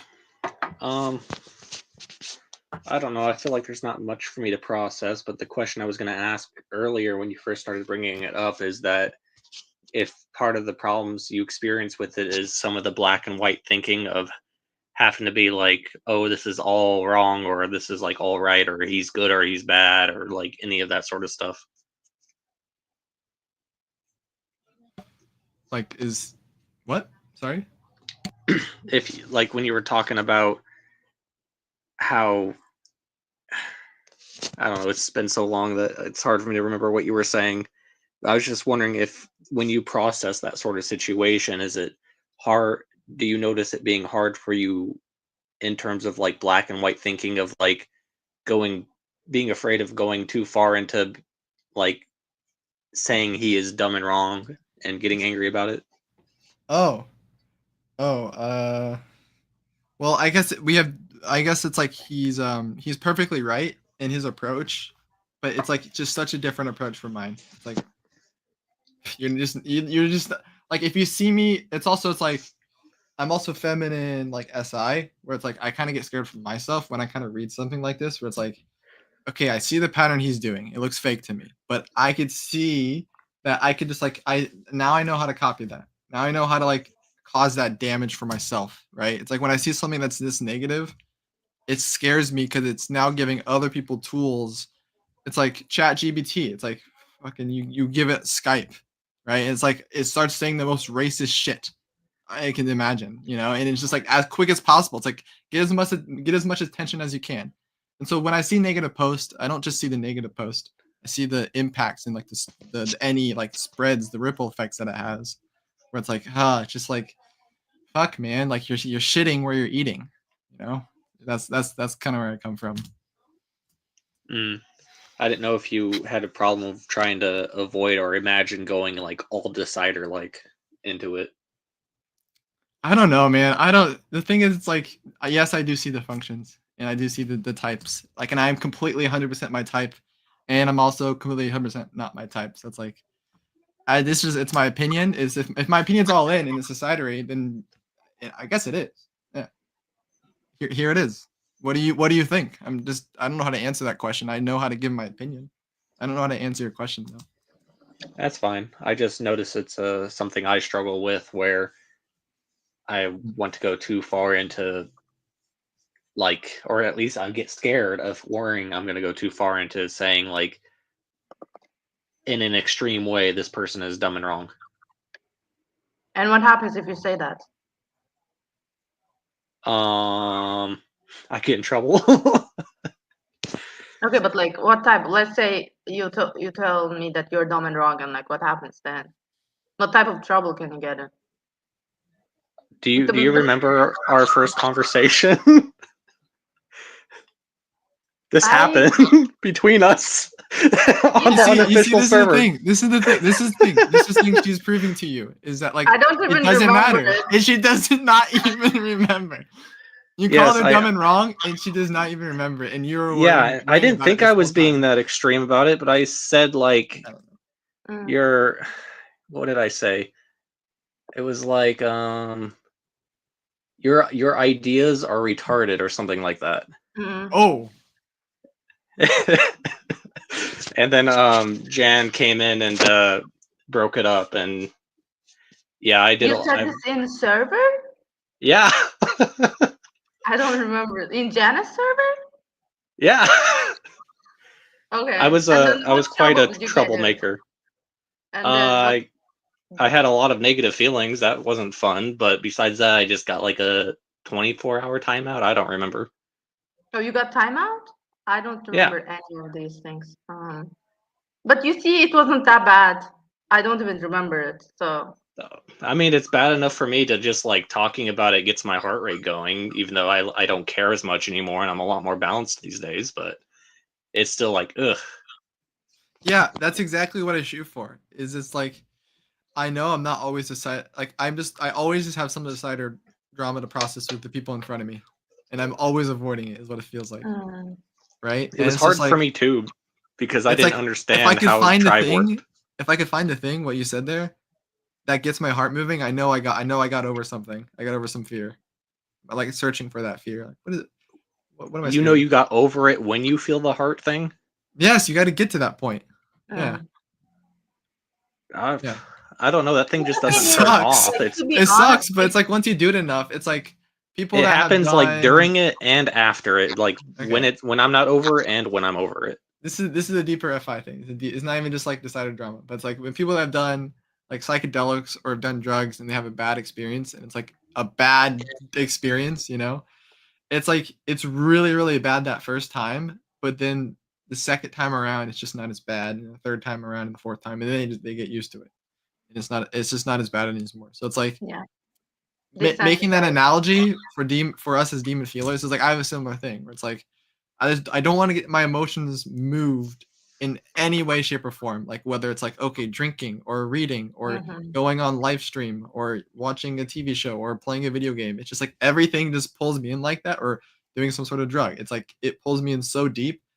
But once I do it once or twice, it's like the first live streams I was on here and the first live streams that you were ever on here, it's like so nerve wracking. It's so scary. Yeah. It's like that first time is just like it's just so new.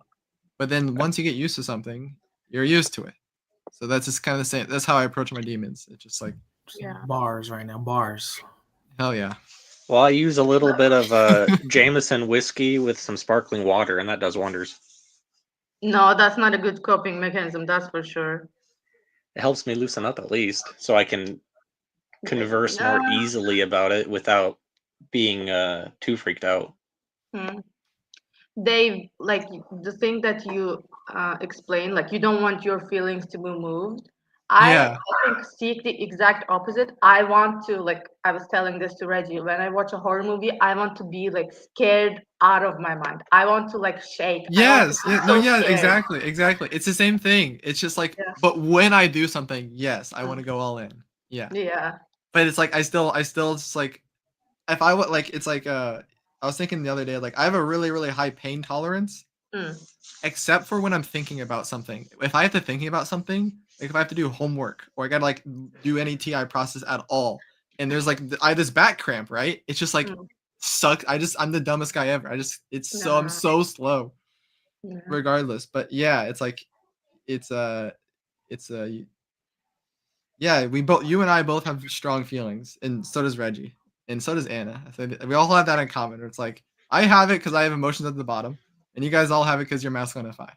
And I have a sister. Listen. I also have a sister that's masculine FI, and Mm. she's the number one too, just like you guys. And she's way more angry. Like I've seen her anger, and it's like 10 like since she was young, right? So Mhm. you guys are like little toys compared to like her anger that I've experienced, right? It's not that you aren't that, it's just that that's you in my reality. The best I can Mhm. explain it. Yeah, yeah. But You it's like didn't until see you show us. more anger, to me. You didn't see us Yeah. angry. I don't even remember. I Yeah. didn't see Reggie angry, I think. I'm I can telling you, see no, his any can gives like it gives hints to it. It gives hints to like what he says when he's angry. It definitely Mm. does. If that makes sense. That's too many. Okay. I bad. like I try and distract from it as much as possible because like I really Right. don't like crashing out. I hate that feeling. I feel like throwing up after. Mm. Oh. I wonder if you don't start like letting some of it out bit by bit, if the buildup is what kind of leads more to the crash. Yeah, yeah, probably. Yeah. I think you were Hmm. like getting it out a bit in like maybe jujutsu, like getting that. Yeah, just Reggie, let me ask you this. Yeah. Why are you so competitive at Smash? Why am I so competitive? Because you guys fucking suck. That's why. Oh. Okay, we have not played yet. You have We not have seen not my played. Ike. Watch- We no, have not seen my Ike, okay? Okay. I can Ike. kick your ass in Ike. I know all the Ike. I just did all my SIT on Ike. No one else. Okay, all right, fine. Yeah.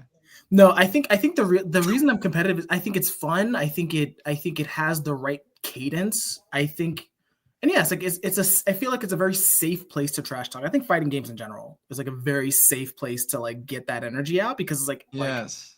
it's understood. Like it's understood that is what you do, and Right.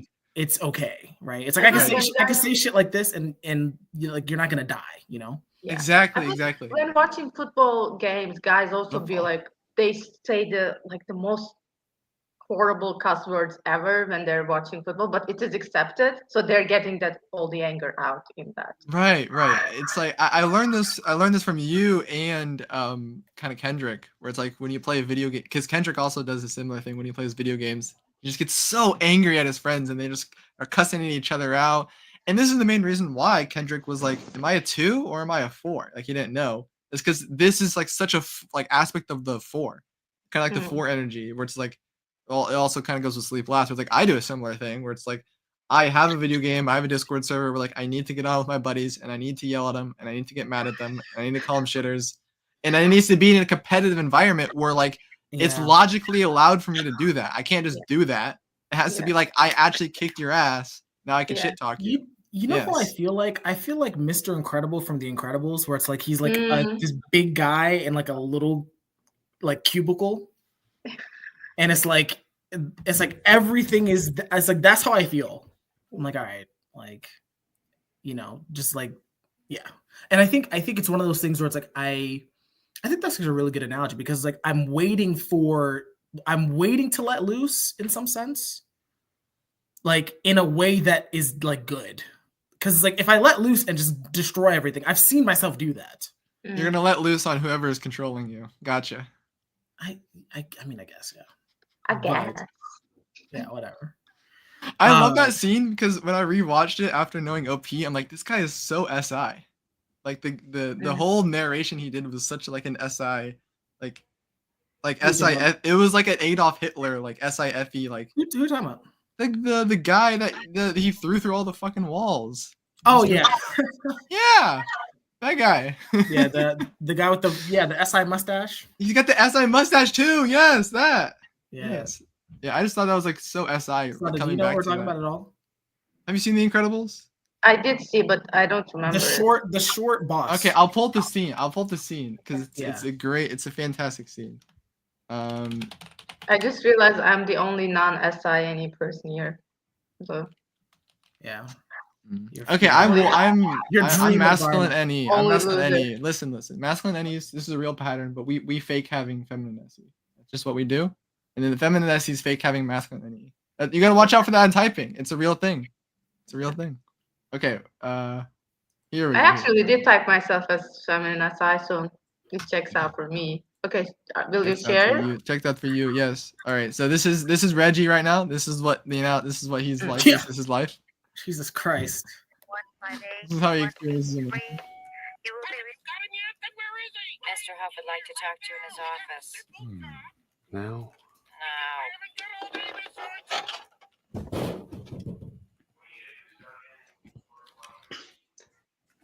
Do you think this is going to get the stream copyrighted at all?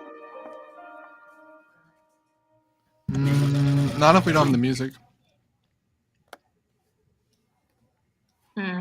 Sit down, this guy. Sit down, Bob. And he fixes it. Yeah. I'm not happy, Bob. Not happy. Ask me why. Okay. Why? He's controlling the Be drive. specific, Bob. Why are you unhappy? Your customers make me unhappy. What? You've gotten complaints? Complaints I can handle. What I can't handle is your customers' inexplicable knowledge of InsureCare's inner workings. They're experts, Bob, exploiting every loophole, dodging every obstacle. Damn it, bro! All our IJ traps aren't working. No, we must hide our information. Like it's IJ. Like if you want to watch more of it, watch more of it. But I'm gonna I'm gonna move on. I'm sorry, my masculine NE is like bored. All right. Yeah. But you get the point. I could have sworn he had a mustache. He didn't have a mustache, but it's just like he had the whole entire face of it. Yeah. But he did not have the SI mustache. No, I was wrong on that. I was wrong. Yeah, it's crazy how we were both like wrong on that because I imagined him with the mustache. Well, he just like what I was getting at was the point. It wasn't the actual details. He looks. Yeah. Yeah, he's SI. But yeah, that's my life. Freaking every single. I don't know. Do you feel like every single word that guy said? I was like, how's this guy not like an IJ? Like everything. That guy. In that little clip. Yeah. Mr. Incredible. The big guy looks like the TISI in the community, like the vibe. Nate? Yes. Yeah. Why are you laughing? Because I've seen him without his shirt on. And he's I mean, yeah, sure. He is They Mr. don't. You Incredible. don't see it. I see it. No, I see it. I see it. I see it. I see it. I just didn't see it at first. I didn't make that connection. I was actually like, he looks like an ISTP more so.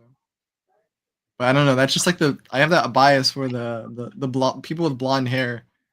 I have a bias for people with blonde hair or ISTPs for some reason.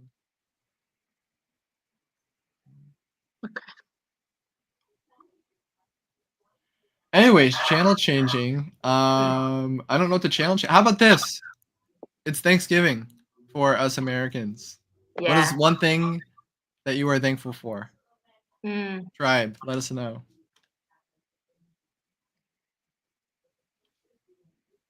I'm thankful and grateful that I'm healthy, that my parents are alive, and they're also healthy for the most part. And that I am in a different country and I am experiencing new things. I'm learning a new language. So yeah. Yeah. Was that okay? That was Did I good. do good? Okay. That was good. That was good image. Okay, your turn. No, yeah, I'm thankful for what am I thankful for? I'm thankful to have double observing. I think this year has been the year I've had the most amount of like problem solving issues where like I started out not knowing the solution to the problem, like, and knowing that growing this is part of growing up, where it's like in school, you know, you're given these problems and they all have solutions. Everything has a solution in school, especially like math problems and stuff. And so I was good at math problems. I was like shitty at English shit because English stuff didn't have like a solution all the time. And so now it's like there's more as I'm growing older. There's been a lot of problems that I've been able to solve that like I just didn't know the solution to. And like I'm just like thank God for double observing for pulling me through this. And like that's what I'm thankful for is like the amount of times where I'm like double observing, like I'm just seeing it so much and how helpful it is. And I don't know how to say thanks enough to that, but thank you, double observing. You get my thanks this year. Anyways, Reggie, do you have anything? What am I thankful for? Yeah. I was thinking about it. I think, I mean, first and foremost, I'm thankful for good friends and good people in my life. I think I've been incredibly fortunate. I'm grateful for my new job, even though I stress out a bit for no reason, but the apprenticeship and the job went really well. I mean, this year in general was kind of like a very transformative year for me because I mean, I started out like at the beginning of the year, finishing up a boot camp, not knowing what I was going to do next.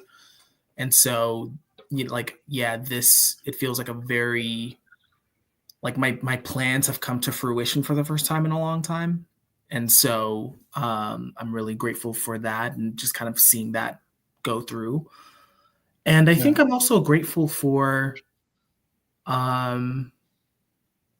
just any meaningful or happy moment. Like, I know that's kind of silly, but just kind of like those good moments that you can cherish. I think I'm really grateful for those. Yeah. Annie, do you want to share? That's great. Sure. I have a lot of things I write down. Are my things weird? Yeah, Oh no, better. a little. Okay.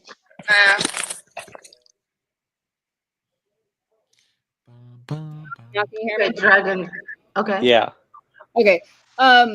Well, I write them down every morning, so I have a lot of them, you know, every day. But I guess like immediately right now this week, I'm really thankful that it's Thanksgiving in 2 days because I love eating and I'm really looking forward to that. But also, even though it's a weird week with people traveling and stuff, I actually have some appointments, so I'm gonna make some money. So it's a holiday week, but I'm also at least making a little bit of money, and I'm grateful for that. Great. Yeah. Did you read Chris's Mr. Salt Dad's comment. Oh, this one? Okay, we have Mr. Salted. I am thankful for Dave and his Carl Jung image. Oh, thank you, buddy. I'm thankful for you too. Carl Jung image. He's talking about this. Yeah, goaded. Yeah. Okay, Dragon's Neck, what are you grateful for, thankful for? I don't know. That's been hard for me to think about. Had to get one of our cats put down yesterday, and that was pretty difficult, surprisingly. And I guess I'm thankful for the health of the rest of our animals, and that we're doing okay financially. Mm-hmm.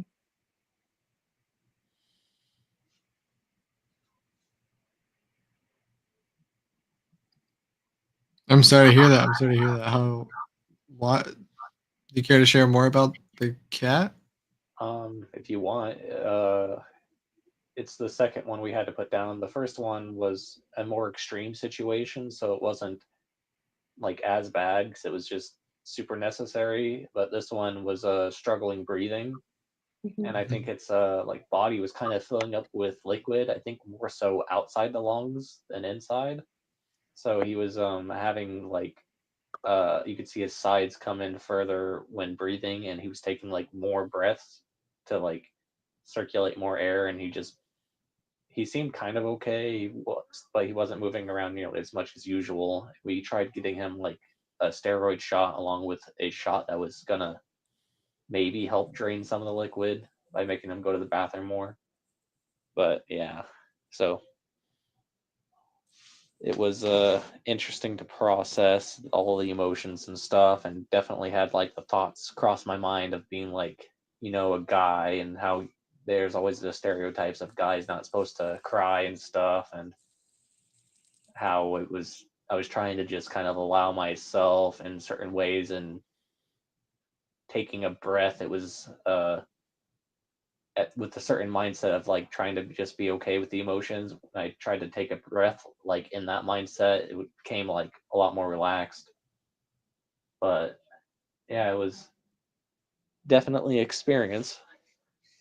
Yeah, I had my dog put down when I was really young. I was allergic to the dog and had cancer. And it was the first time that happened. And yeah, it was really, really sad. No one in my family could really hold back our emotions with that. And so, yeah, it's Yeah. good to get him out for sure, for sure. And it was hard too because he seemed like he just wanted to still like keep going and stuff. So it's like I get that he's like not having the best time and kind of suffering, but it's like was hard for me to process Yeah. my opinion of like how he seemed to like keep having some enjoyment in some areas, but the tribe kept saying, like a bunch of different people just kept saying like he's not living, it's not a life sort of thing. And it's like hard for me to move my opinion and just go with the tribe on it, but I've at least got enough awareness to kind of like accept that, but it's still got like a lot of decider thoughts around processing that element of it. But what you might be referring as the cat was enjoying some moments, maybe it wasn't, Yeah. Yeah. And I try to keep my mind open to that sort of part of it too. Yeah. Yeah. You might yeah, be misreading it. So Yeah, but it's also just like I feel like I was kind of lying to myself in a sense of like processing it as, well, the tribe can't handle their negative emotions, so they just want to get it over with. hmm. And I was at least trying to be wary of that, but I was probably going too much into that idea and using it as kind of some sort of like justification or defense. Yeah, it's the dumbass TEs. Sorry, but no. For you, it was just the you're gonna be processing the emotions later. So like, still to this day, I still process my dog dying for sure. It's still just like an ongoing emotional process, and like in that moment, the tribe is thinking like whatever they're trying to say to like just get the emotions like moving. It's like, yes, they're lying. Yes, they're saying the wrong thing, or they're saying something inaccurate, and it's like triggering get the emotions over with. Yeah. What is it? What? Sorry, not respecting the process. Yeah, not respecting the process, or just like trying to get other people's emotions over with. I don't know. It's just how my imagination is playing out the situation with how we described it. In that, like, what they're telling him to do is to just get over your emotions or get the emotions over with. That's what they're telling Dragon's Neck to do. Yeah. And there's like no, there is a very specific process that you can do just to process the emotions. Like that's how SI sees it. That's how SIFE sees it. But that's why I'm calling out the dumbass TEs is because they're pulling out the wrong TE reasons, which is it's what works for them. It doesn't work for us TIs, FEs. Yeah, it is you know? funny. I do feel like most of the family members that were giving me that opinion were probably on the TE side of things. Like there's people in your life, and you probably know a few of them. You can think of them off the top of your head, but they're not ready to hear the truth. Like you just have to lie to those people. They're just not ready to hear the truth. So it's like, okay. So it's like you are respecting the process by not like starting them on the process. They're not even ready to start the process. There's a process to get them started on the next process. All right, I'm being so inept today. I gotta stop visualizing stuff and just think about the words I'm saying. It is an interesting thought, though. It's like it is true in a way, but it's also weird because it's like what my grandmother is doing right now is kind of doing that with her daughter. They've been talking for like quite a few hours now, I think, and it's like I feel like there's a lot of process that her daughter needs to start, but she's probably not ready. But instead of just kind of like leaving it there, it's just like a bunch of TE crap advices kind of like being thrown out to keep the conversation going. And I'm just like, why are you doing this? This is just not, this doesn't work. But I don't know what you're supposed to do if they're not ready. Could you remind me a little bit more about what they were saying about the cat that triggered you? Because you said one thing about it. What was it really? I don't know if it. Anyways, it was like what he has isn't a life. What he's doing isn't living. Yeah. Like the cat's so handicapped. Or it's having so much pain that you are freeing from the pain. Yeah. And why does it trigger you? Because it's like it seems like even though the cat is not clearly not having a good time, it just doesn't seem like he was ready to like go.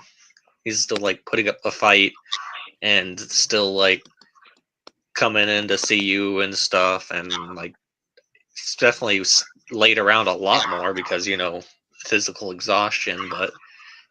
And I feel like we didn't have enough information. Like we could have tried more of the shots to drain the liquid, and like we didn't know. Just doing it once, it like had like a little bit of an improvement, I think, from what I was observing.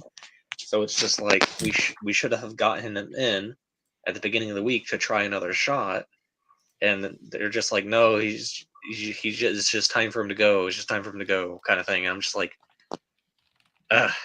and it's like I think about it, and then I like think about euthanasia. Like apparently that's one of the it probably isn't true because I don't know how to look it up, but there was a saying that euthanasia was like the 6th killer in Canada or something like that. Netherlands also. And where? Netherlands. Yeah, so it's just like I think about it like that, and it's like if an animal or a person doesn't want to go, it's like you cannot decide for them. Yeah, and it's like putting that pressure on yourself to make that decision in such a gray area is where I get a lot of the discomfort. And then it's like I tried asking my grandma like what she thinks about like euthanasia, and of course she's like, no, it's wrong. And of course, she comes at it from more of the Christian perspective, where animals don't have souls, but people do, and that's kind of like Could animals where some of have her souls in justification comes from. Christianity? Yeah, animals technically don't have souls in Christianity, as far as I understand or have heard. Like sacrificing the lamb? I don't know. But it's just like, I think it's clear that, people aren't animals in some sense. There's like some extra functionality that we don't see in other animals, at least if you want to take it from an evolutionary perspective.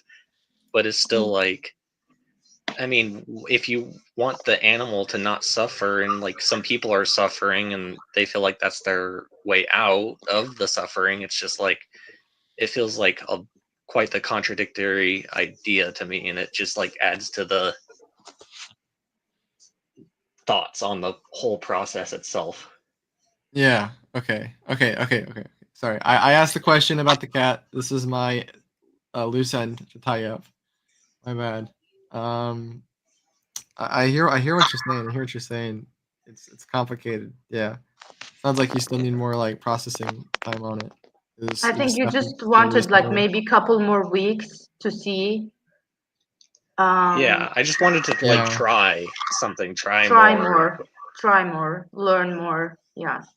I think And that's valid. Like that makes so much sense to me Right. as well. That if you thought that cat was still alive in the sense that it was doing things, it was seeing you, it was, I don't know, saying hi in the morning, meowing in the morning. I don't know. And yeah. So Right, and there's like you needed more information. There's like a difference between maybe your you could tribe. have, Like your tribe wasn't seeing what you were seeing in the cat. The tribe was saying this about the cat. But did you make the last call on the putting it down? Kind of, because like grandma put all of that on me, but in a sense, like, no, she kind of just told me like, yeah, Monday we have to take care of this. And he did get worse by Monday. And and she just would say like she can't stand seeing him like that, and of course he's around her more. Yeah. And the times I see him is definitely less, but I still try to keep my eye and observe him and stuff while I do walk by and stuff.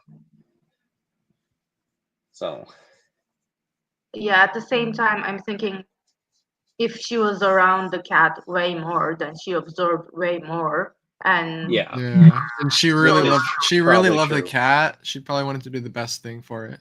yeah, didn't want him to suffer longer than loving needed. the cat's another just weird thing too, because that cat has been a pain in the butt in the past, like, so much. No, she likes it for the flaws. Ugh. I don't know. Is that bit enough? But yeah. I don't know. But I mean, you're not necessarily wrong. It's still. So you didn't love the cat, actually? But like, yeah, that's I what I'm don't think asking. I I'm can like, You didn't was love the the cat, but you wanted it Why to am I alive? talking about this if the cat was a fucking dickhead?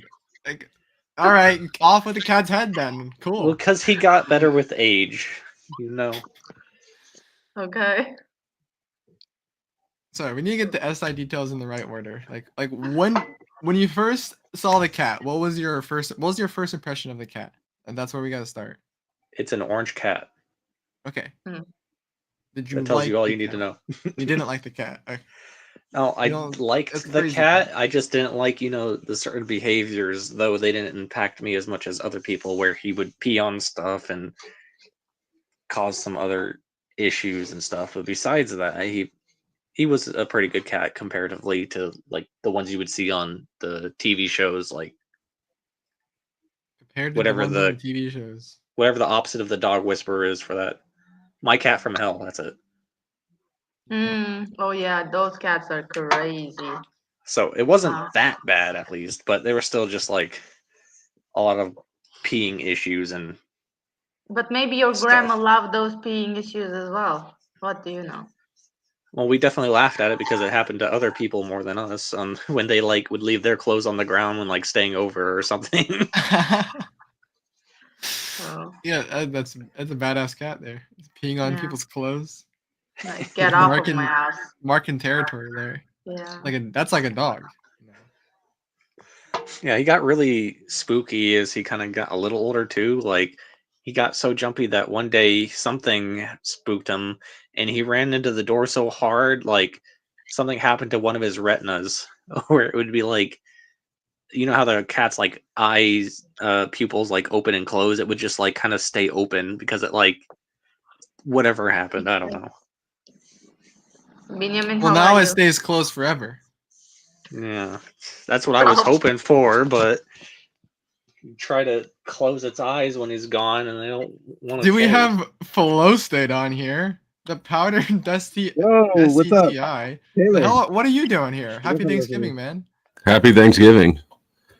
I was actually just getting ready to go outside and work on this vehicle, and then I saw you guys on, and I was like, oh shit, now I can stay inside.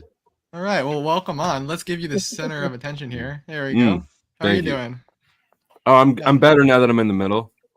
Good. Good. Yeah. What are you thankful for this year? Cigarettes? Cool. That's great. That's great. Cigarettes for sure. You have something And Bill, that menthol cigarettes are still legal. Someone's got a mumbly mic. I don't know who was trying to talk, but we could not hear you. Oh, it's in Hebrew. No, we can't understand it. Hey. But Ben, what's going on with you? You still look like you're out on the move. Yeah. We just had a barbecue or whatever for some of the soldiers in the area. Just came back. Barbecue. Nice. Yeah. It's on the move. So yeah, we're back at the base now. Yep. Nice. And so yeah, I can't really know what I'm allowed to say or what I'm not allowed to say, but like when it's all over, I can talk. So let's do that. Okay. All over? Is that like when will that be? Is that and that's sort of an open-ended sort of thing? It could be. Right. Right. It's indefinite. Well, what was funny is that we were driving back. Can we end the war real quick so that I can get the right the content? No, you can message me privately. We can talk. Okay. Right. Yeah. But we were just on the way back from this barbecue, and we're hearing like on the news on how like the ceasefire is coming, and like in the middle of the news about the ceasefire, they're like, "There's rockets being launched at this place and this place." It's like just so ironic. It's like, okay, we're talking about a ceasefire, and then we're like, okay, getting bomb shelters. Yeah. Well, I don't know if anybody else has 4-slot NI and is into the woo-woo shit, but Mercury just went retrograde, so... Mercury, what? Yeah, Mercury just went retrograde, which means that communication is bad. What does that mean? Communication is bad? With what? Yeah, it just makes communication more difficult. At least that's the claim. And apparently I'm a gnome. You're a gnome. Yeah, that's what I could see that. You have a gnome beard. Okay. You're a tall gnome. I'm a tall gnome, that's true. And well, look at his smile. He's got the rosy cheeks too. All right. I thought that there was a height limit on me today, Dave. gnomes. I gotta take shots at you back. What's going on? What did I do? These are Andy's thoughts. I'm taking them from her. They're Andy's thoughts. Okay. They're Andy's thoughts at 2 a.m. Those are All those are the most cutthroat. It's the farthest in her FI you'll get. 3 a.m. is the witching hour. So I would think 3 a.m. is when that FI really lights up. Mm-hmm. How's your stream going, Taylor? It's fine. So the Powder Dusty is I started a new channel. I'm still doing Flow State. I still have it and everything. It's still my main channel, but I'm getting tired of getting dicked around with monetization. Did I glitch out? I'm getting tired of playing the monetization games with them. I got another community guidelines violation 2 days before I was eligible to reapply for monetization. So I know. So I started the new channel and I'm moving forward with both of them, and I'm going to see what I can run into monetization first. Right. Well, good luck. Thank you. Yeah. Drop the link then, and we'll check it out. Bet. Yeah. Dave will take care of it. He'll stick it in the main chat for us.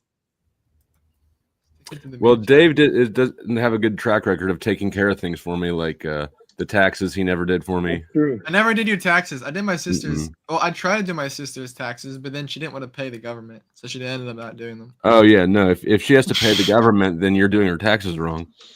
Yeah, right. Well, it's like we're young enough, and they're not going to go after us until we're 30, so we're good. We got a few years. Well, until you've got enough money. The IRS is.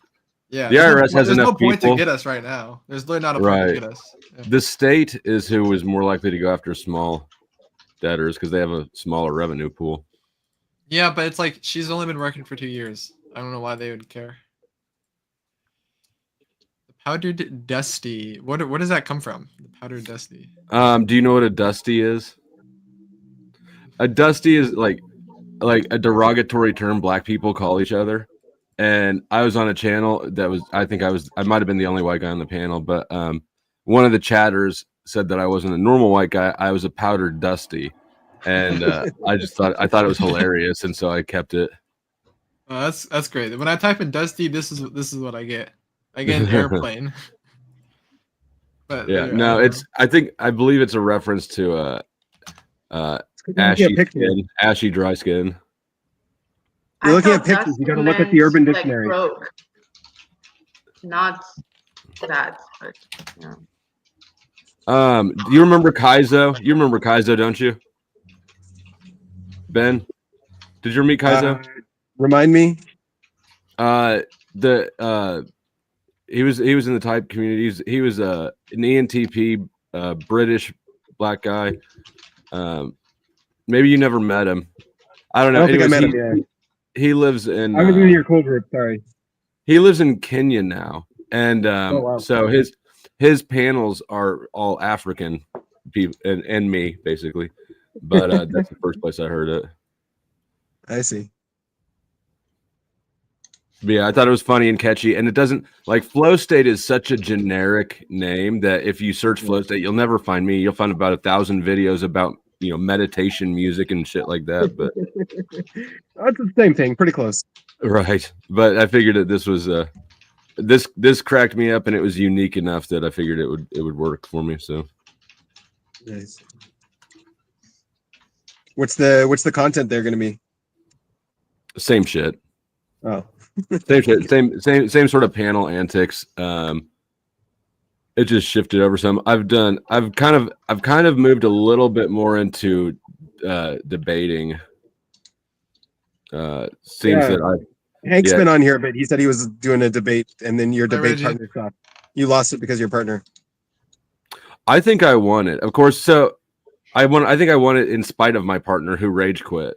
But this is the way the things go, right? The debates, it's public opinion, and especially because we were doing a religious debate, absolutely nobody left the debate with a different mindset than they joined with. And I was for sure the smallest channel.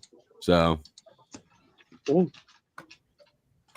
You find like talking to bigger channels to like be helpful? It's like helping your vision on becoming a bigger channel? I mean, the extra exposure certainly can help. It doesn't automatically help, right? So like for instance, Andrew Wilson is one. I gained a lot more from debating with Andrew Wilson than I did debating against, say, Jim Bob, even though both of them are bigger channels. It really, people get an allegiance to whoever they like, and then if you're against them, you might catch a little bit. You might catch some of the periphery subs of theirs, but especially with somebody like Andrew Wilson, who's got a cult following. If Andrew says this guy's bad, his people are not going to sub to you. He's got control over the people. They might still comment on your videos or engage or watch them, and yeah, they will. That's true. It's not just his loyal. Yeah, fan. you need a rivalry arc with them. Yeah, I've seen rivalry arcs with. Well, I'm sort of a low-key antagonistic arc, but not an enemy arc. I've seen some of his rivalry arcs end with absolutely zero benefit to the rival. But no, because I don't agree with their worldview. I'm not an Orthodox Christian, and you know, I don't agree with them, but I do it on friendly enough terms that. Right. Yeah.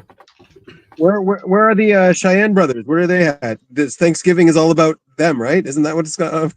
The Cheyenne brothers. I don't even know. Yeah, who that they're is. native. They hang out. Oh. Yeah. Isn't that the day where you celebrate stealing their land? Isn't that what happens? Yeah, and they celebrated too. Oh, okay. Talk about gaslight. Yeah.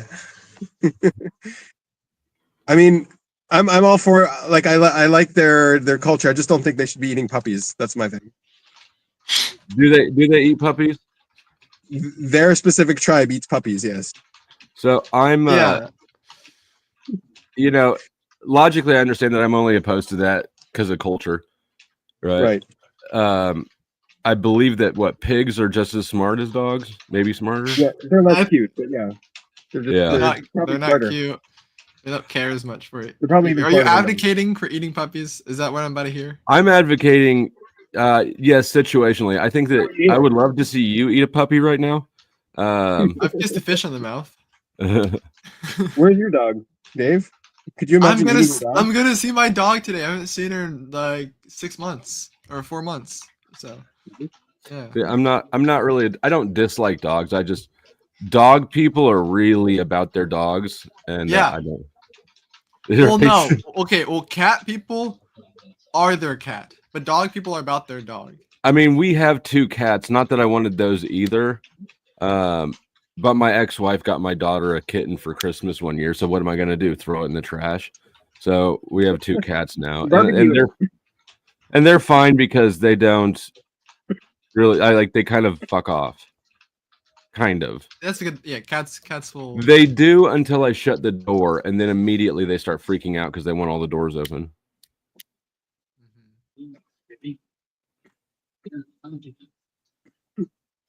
But they're definitely chiller than dogs. I've dog sat for people, and I just get they're high maintenance. Yeah, cats don't have people. Cats have their own room or couch that they like. Mm-hmm. Yeah, and cats seem to like me for some reason, more than I like them, which I don't dislike. I really don't dislike dogs. Something on that, like the way that's how cats show affection is by turning their head away from each other.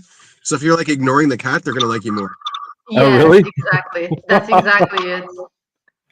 Interesting. All right, well that makes sense. No, yeah. Since you don't like a cat, that makes the cat like you more. Yeah. Yeah, they're like a toxic ex. Exactly. My toxic ex was the other kind of toxic.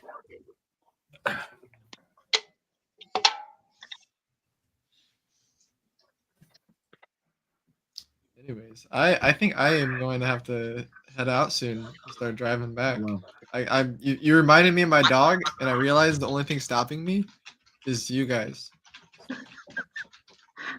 Unless you want to stop me. I'm feeling like I'm gonna head out. Go get your dog. All right. Yeah, before the Cheyenne eat it. Yes. Yeah. It is Thanksgiving. You'll want to keep that dog close. She's okay. She's 10 years old. They don't eat They only eat puppies. So. Okay. Really? Yeah. Why? Because they're See, that's not the as crazy tough. thing. When they only say puppies, it's like only puppy. It's not just dog. It's yeah. I get that. They have a martyr story where a dog showed them the way to get to some oasis or whatever, and they didn't have any food, so they ate the dog on the way. Like it's your narrative talk. Oh my gosh. It's a narrative. A cultural narrative. What's the moral of that makes sense story now. you're supposed to take away? Is there a lesson in that story, or it's just the lesson is to eat dogs now? Eat little puppies. That's the lesson. I'm sure there's a lesson. You can't make fun of their culture like that. Oh, Bison. I'm sure there's a lesson. I don't know. But yeah. I mean, she hopped off. it's not much more. I mean, I think that the Jesus story is more brutal if you think about it, but who wants to think about that? Yeah. All right, I'm gonna head out. Bye, people. Happy Good luck with your dog. Thanksgiving. Keep it safe Thanks from for wandering tribes. coming over. Yes, try not to eat too much. Okay, bye. Bye. So you guys don't. Other countries don't do Thanksgiving, right? Why would they? Yeah. No, Canada does, but on a different day. Do you have any sort of a comparable and similarly timed holiday? No. No. I mean, every day, like there's a Thanksgiving thing, so it's not like a special time of year. It's like a daily thing. And you get way more Christmases than we do. I don't even know what that is. That's a weird Hanukkah, and they're like 12 days of Hanukkah or something. That's not Christmas. So it's a celebration of. You don't celebrate our Lord's birth? No. How many The days Lord's is Hanukkah? dead. Hanukkah is like That doesn't 12 make days or sense. something, isn't it? No, Hanukkah's 8 days, but it's celebrating the victory over the Greeks. Yeah.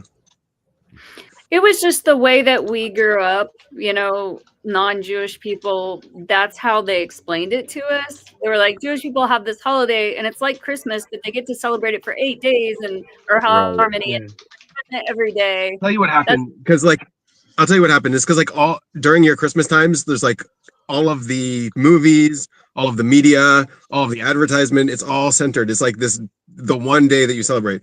So it's like as someone who's not Christian growing up and seeing all of this stuff, you have to like tell your kids, oh, don't worry, ours is better. Like you have to do some kind of story like that. Yeah. Yeah. Yeah, Here we go. it's not as good of a consumer holiday. Nothing is as good a consumer holiday as Christmas, really. Here we go. You can. So okay. So Angel, are you celebrating Thanksgiving? What do you think about Thanksgiving? Honestly, truthfully. I use it as an excuse to be with family because my family, we like quote unquote celebrate it, but we just really use it as an excuse to spend the day off and spend it together. So that's my perspective. So you don't want to be controversial. You don't want to tell the. On that, I think it's stupid because you know it's celebrating Columbus and you know taking my land and shit. But you know it is what it is. That's what I figure. Yeah. But I mean, in general, it's good to be thankful, and I guess. Yeah. That's kind of what I take it for. I just like, all right, I'll just be thankful for life, I guess. That's my take. Nice. Yeah, that's a good take. And now, Taylor wanted to know why you ate puppies. Oh, just telling everybody now. Yeah, no, this is fascinating. Yeah. So traditionally, we practice what we call Sundance, and we do it every year around the summer. It's specifically during the summer solstice, I believe. But anyway. The story goes that my tribe, we were looking for a new home, and so this puppy was leading us to our new home. But when we finally got there, we didn't have anything. We didn't have any resources, no food, no nothing. So in order for us to survive, the puppy sacrificed itself and said to eat it. So every Sundance, we eat a puppy. So, and what's it taste like? I'm gonna be the least judgmental one of all. Like I tried to buy. I wanted to buy lion steaks back in the day. There was like a place where you could order lion meat from. And it's not there anymore. But that shit was really expensive. And I wanted a buddy to split a steak with me. It was like $60 for a small steak, and he's like, I don't want to eat cat, so I never did eat lion. But it's not because I'm above it. It seems like it would be really lean and not good. Kind of. I mean, I like venison, but you know how it's so much leaner than other farms. It doesn't seem like. I've had zebra before. It was pretty good. Is that good? Yeah, I mean, I don't remember too much about the meat and the way it was, but I remember it was good when I had it. I would eat zebra for sure. We've all probably eaten horse because we've all had Burger King, right? Is that like a conspiracy or something? Or a fact? Oh no, I think that it's a fact. I think that I don't remember the specifics, but they did like a DNA analysis of Burger King and found horse meat in quite a bit of it. That's weird. That doesn't surprise me. Yeah, it doesn't really taste like beef, does it? It tastes like beef adjacent. You hope it's just like soy protein or filler or something, but yeah, it does seem to kind of have that interesting kind of filler. I don't know, taste and texture. Now that you mention it, I haven't really thought about that too much. And McDonald's as well, right? Like everything from McDonald's has that McDonald's flavor, but nothing else outside of McDonald's has that McDonald's flavor. So, what is that? I don't know. I think it's human meat. Yeah, hey, it's fun. We have a dog here that some of the food, like the meat here in the army, we try to give it to it, and he just refuses. He's like, nope, doesn't want the meat. What kind of meat won't he eat? Something with meatballs, yeah. What's the dog's name? We don't know. We called him Abed. Hmm.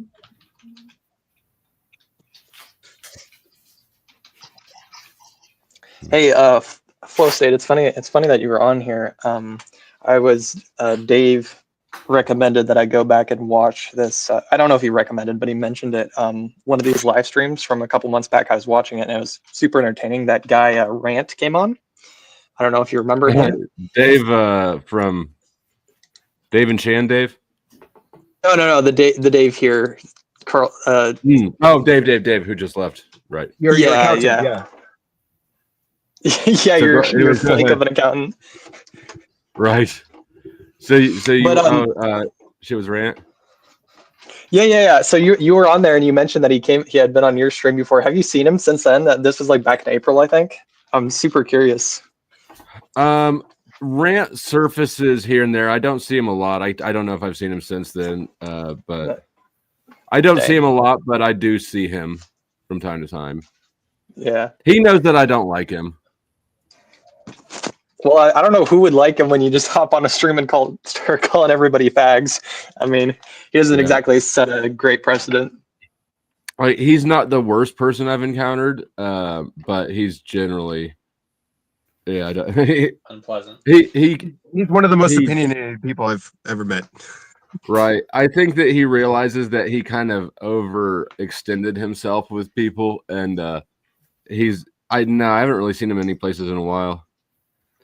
He did hang out at Machine Live. Yeah, he hangs out there. Yeah, but I haven't even seen him over there in a minute. Interesting. Yeah, super funny dude. Like, yeah, I print my own books. The blue on the house saved it from the laser, the 666 blue. I'm just like, what is this guy on? How much drugs does he do? Yeah, I don't know. He's wild, and his dad would get on YouTube sometimes too. Pops, he went by, and Pops is, they're both. Even though Rant claims he lives in Missouri now, that he sounds New Yorky as fuck, and his dad is just as New Yorky, and his dad's an ex-cop, and I of course am not a fan of cops either. So that's just like adding a layer to the onion. Yeah.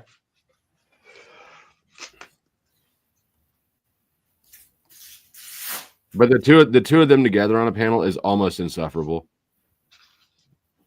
Are they similar in like temperament and how they talk and everything? Yes. I can't imagine two of them going at it. That would be crazy.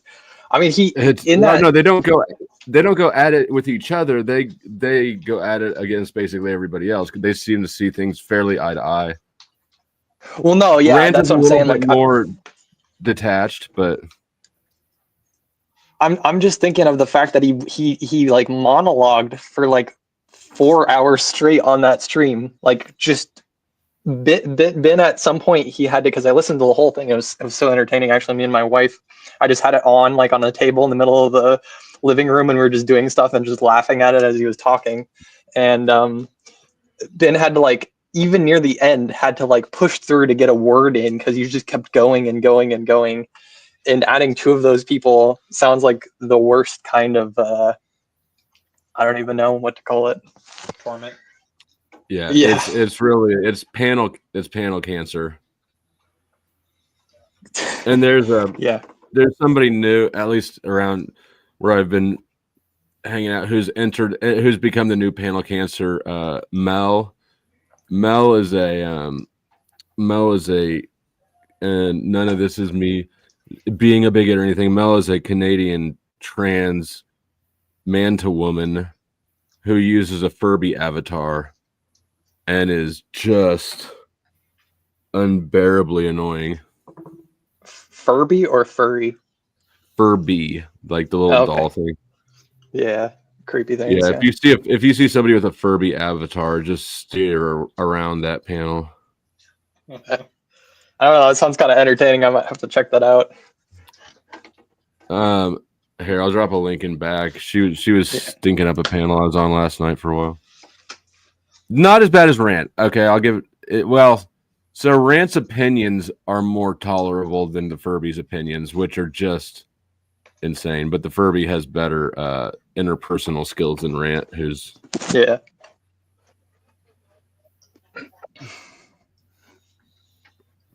I'm laughing here in the background, man. That's funny.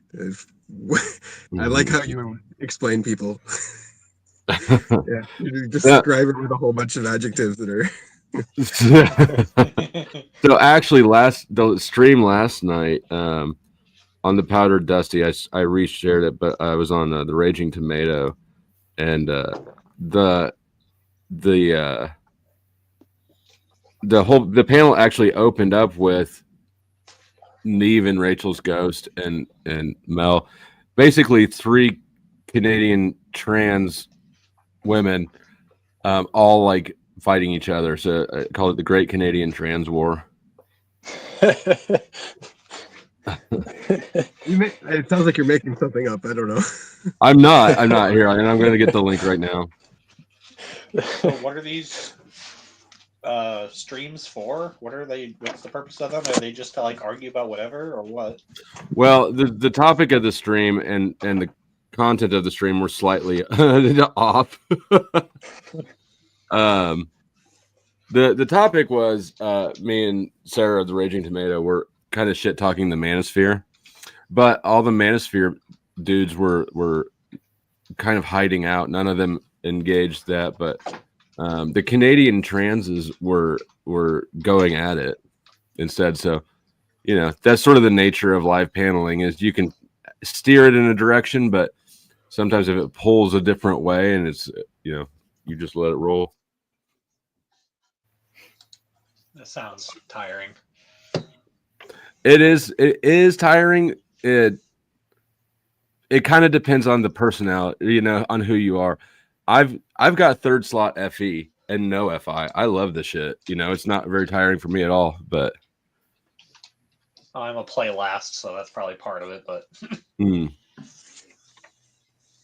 I just I'm a decider too, so some of those like when Hank was showing that one clip of him arguing on one of those streams, it was just like so painful for me, just cringe. Yeah, I don't know if Hank was arguing. I think he was just screaming at his camera or screen or whatever. Yeah, that yeah, Hank, you gotta watch Hank, or he'll like quickly make the topic all about himself if he can. No, not Hank.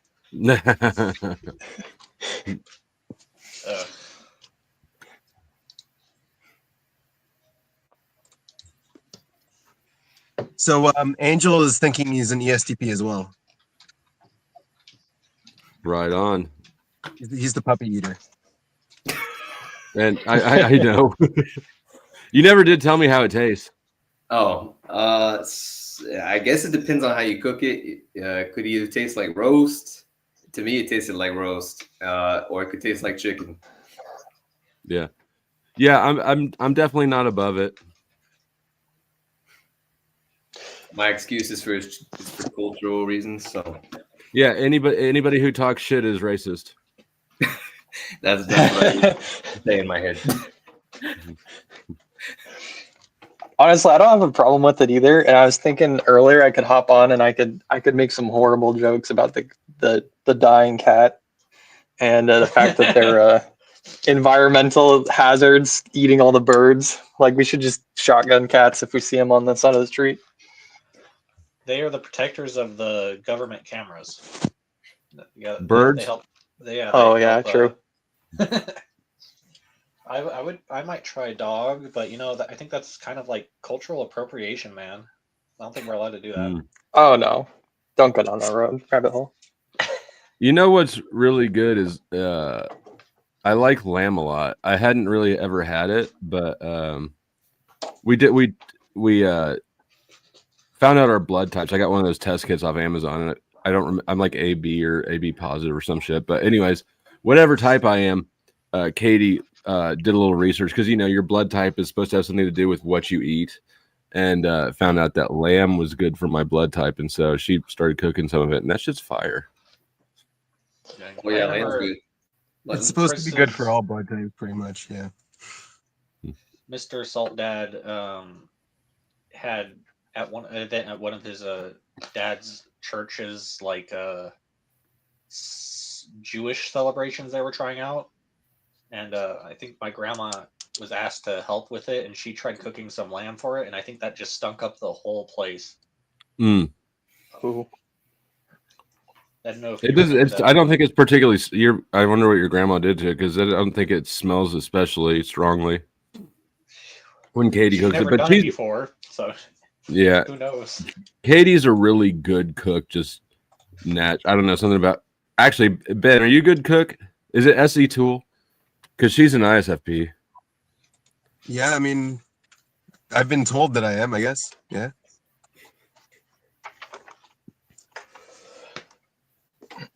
What about you? You cook? I can in a pinch, but I don't because she's a good enough cook that I don't know why I would. Yeah, makes sense. I like your logic. Yeah, she's a better cook than I am, and whatever. Yeah, so I don't cook, but I can. I used to a little bit more. My ex-wife wasn't very good at it. I remember my little brother used to do a bad job vacuuming, so they wouldn't ask him again. So the last time I vacuumed one time in this house ever, and I broke the vacuum cleaner. How'd you do that? I don't know. Up against that window, there's curtains that hang down pretty low, and whatever was like right up against the wall, but kind of hidden by the curtains that I sucked up was severe enough or small enough that it got inside the vacuum cleaner, and big enough that it didn't continue carrying on through to the bag. Oh, jeez. I'm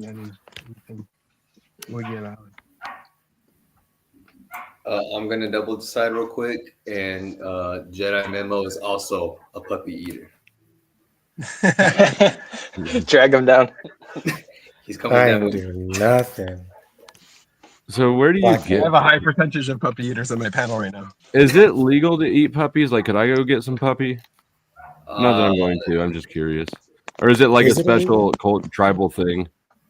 You know how to breed dogs? I mean, I know. I've mean, if bred you know how to breed women. dogs, you can breed a puppy. You can make it I could happen. probably figure it out. Yeah, so you can get a puppy if you wanted one, but I wouldn't recommend it. I don't have to have sex with it, do I? Jeez, no, no, you don't. I mean, I'm not saying that would be a deal breaker, but No, you have to have gay sex specifically. okay. Are you one of their tribe specialists? Is that what you're claiming there? No. No, I'm making things up. Oh, okay. This is my tribe. Oh, so we're gonna indoctrinate it to become an objective personality tradition. I see it. Dang, then this would be a real cult at that point. Anyway, moving on. I gotta say, I'm in on this dog eating thing. I would 100% try dog if I had the opportunity. All right, we'll come to Sundance next summer. I feel Would I like be we've all allowed got to? our assignment, right? Like everybody find a dog and try it, and then report back here next stream and let us know. Hide your dogs, hide your cats. Better get out of sight. The old neighbors that we had here had they had a pit bull that bit my daughter. I'd eat the fuck out of that dog, but they moved immediately after. Fucking bitches. I wonder if all of the immigrants, were just used as like a defense against other people actually eating the cats and the dogs in Springfield. They just wanted to try it. It's cover. Yeah.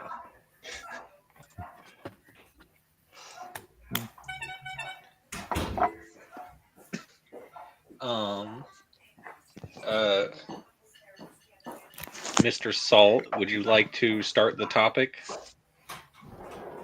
What? No, that's not my rodeo, bro. That's your problem. Come on, man. You're actually here. I don't No, want to wind up like last time. No, it's good. You can go with it. I do want to quickly preface before we change topics. My sister-in-law is Indian, and she makes killer lamb. So if you ever get lamb from Indians, go eat it. It's good. I like Indian food. Mostly. Sometimes it's just like pink mush and orange mush and green mush, but yeah, no, I like Indian food mostly. Yeah, that's pretty accurate, but usually it's really spicy too. Really spicy green mush or red mush. Which I'm good with. I can do pretty spicy stuff. Too much for me. Yeah, she has to tone down all of her food for all of my sissy white family. Add a little extra mayonnaise to it. I've only ever had that rice or whatever from India. Oh yeah, is it like a particular brand of rice, or like a specific way? I have no idea. I just ate it. Basmati. Yeah. Basmati. What'd you say? I think maybe he's talking about basmati. Never heard of her. Basmati rice. Oh yeah, no, yeah, I know what you're talking about. Yeah. Is it spicy as well? Only if you put spices in it. It tastes more. It tastes more flowery, like a little bit perfumey. It has a distinctive taste and a distinctive texture. It's more al dente usually. Yep. I don't. You got to cook here. Well, all I can think about is like some of the Mexican fried rice I've had,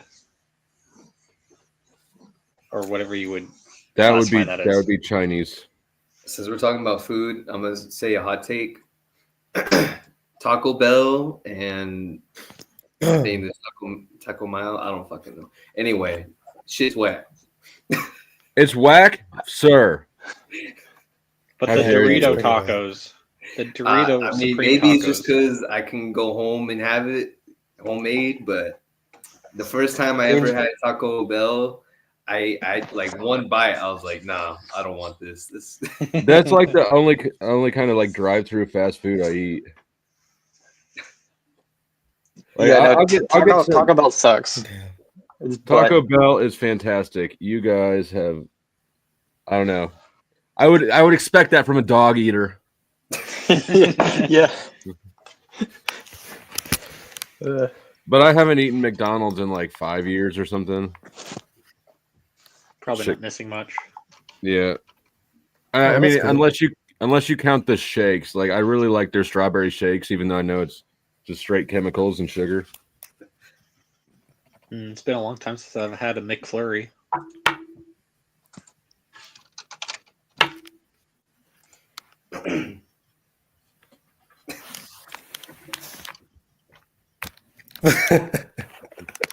Sorry, I just that dog looks delicious. Yeah. Yeah, come here, Coco. It's even named after food. Is it named Coco? Just kidding. If I got a dog, I'm gonna name it Tamale because that's what it's gonna be in soon.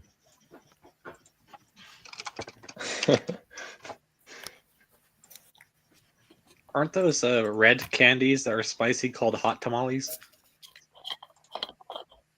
Yeah, but that's not that kind of tamale I'm talking about. But they are. Okay, I just thought about that. I didn't remember if I got the name wrong or what.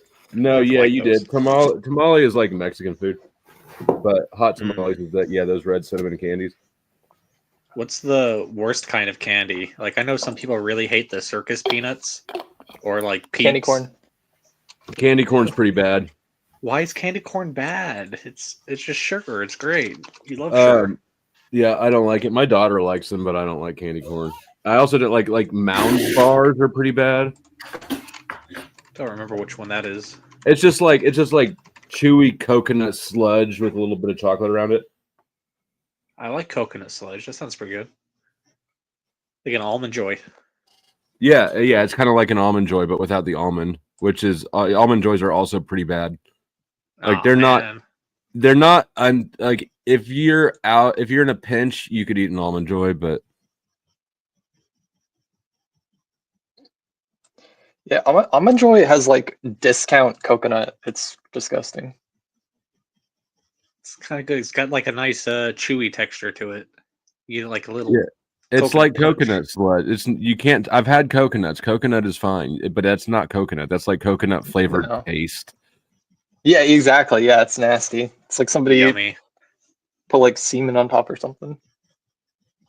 Yeah, it kind of is. Oh man. Marshmallow Peeps are gross. Oh yeah, those are definitely gross. Basically, I don't like all any of the marshmallow stuff. seasonal candies. If it's a seasonal candy, that means it's too gross for people to eat year round. Good point. Hey, I like Peeps. I'm gonna not be a hater here. I like Peeps. Come on. It's just straight sugar, and I like sugar that's pure. I Refined. like pumpkin spice. Pumpkin spice is delicious. I don't care if you call me a basic bitch. That's real good. You remember those candies I brought you that last time from Cracker Barrel? Oh Mr. yeah, Salt? that was. But yeah. Oh, they were like had all kinds of different flavors, like pumpkin spice and stuff, but they were like eating candles. It was just such an extreme smell and flavor to them. That's like the same thing as candy corn, except for the candy corn is a little bit more It reduced doesn't on the freaking flavor. smell like a candle. Yeah. Oh, I still have some of those. You want me to bring them next time? No, I don't. You can keep them. Gotta pawn them off on someone. Yeah, the trash, the dumpster. What are you the cooking, garbage Annie? man. I am mixing plaster. I'm making Oh, you're mold. mixing. Yeah. Ah. It's just a pottery plaster, making a mold for a project. Yeah. Nice. Yeah. Do you ever draw in your free time, Annie? I'm not very good at it. I did when I was younger, and I sort of like practiced and got better in a way, in school, life drawing and stuff like that. But it's just not the thing that have a natural talent for. I'm better at 3-dimensional art. Or like with my drawing, maybe like character sketches, like sort of in the style of Egon Schiele. That would be what I would be better at than accurate, drawing. Yeah. Katie, I don't my think I'm girlfriend, familiar with that style. is on the local art board, and for the city, and the city's growing, and they're buying like art pieces, and every time I hear about it, I'm like, shit, I need to start making art because they just dropped like 20 grand on a statue, and it just looks like welded together scrap metal. You could always just tape a banana to the wall, Right? I mean, hell, I've got scrap metal. I've got a flux welder. I'll sell you some of this trash for 20 grand. I dare you. Sounds like Santa Fe. I was trying to start learning art a little bit, and I definitely do not have the skills for it yet either. And I'm just like, how do I get these skills? How do I solve these problems? And that's what I've been processing. Yeah, well, you have to just do the thing. You have to just SE it. You can't think your way through But it. what do you do? There's so many NE options, man. Like, where do you start? I know you just kind of have to start, but Yeah, I think one answer is you can just start and play around and have fun like you're a kid. But then also you can actually follow the classical advice. So like put in the hours and learn all the classical techniques. And then when you start to master those, then you can like add in more creativity. But there's just like YouTube videos, you know. yeah. My purpose was to try to go into it like in that childlike mindset, because I was like trying to get in touch with like the cringe and being okay with the cringe. And Yeah. that was like my goal of it going in, but it's just so hard to turn off the TI, because like as soon as I like come up with an idea, I'm like, okay, this doesn't make enough sense. So how do I make this make sense before I move? So I don't want to waste energy, you know? Yeah. So it's been a funny process.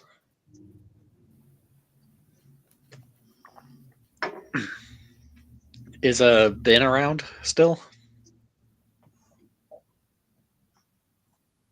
Yeah, sorry, I'm just adding manual to stage. Oh, okay. Well, I was kind of wondering your opinion on this topic that I was having a discussion about, that I'm gonna try to. No, it was a hopefully heated not. argument. We almost Yes, killed each other. It was. All right, so what's the overview? Break it down. I'm trying, but it's so dumb and hard to remember. It was like the idea that all objects are the same because there's like no there's no boundary that differentiates one object from another, besides in like a sense of reality, like a computer. How do you define a computer apart from a desk? They're the same thing. Objects are representations in our mind. That's not what's really there. We're Yeah, perceiving it as something.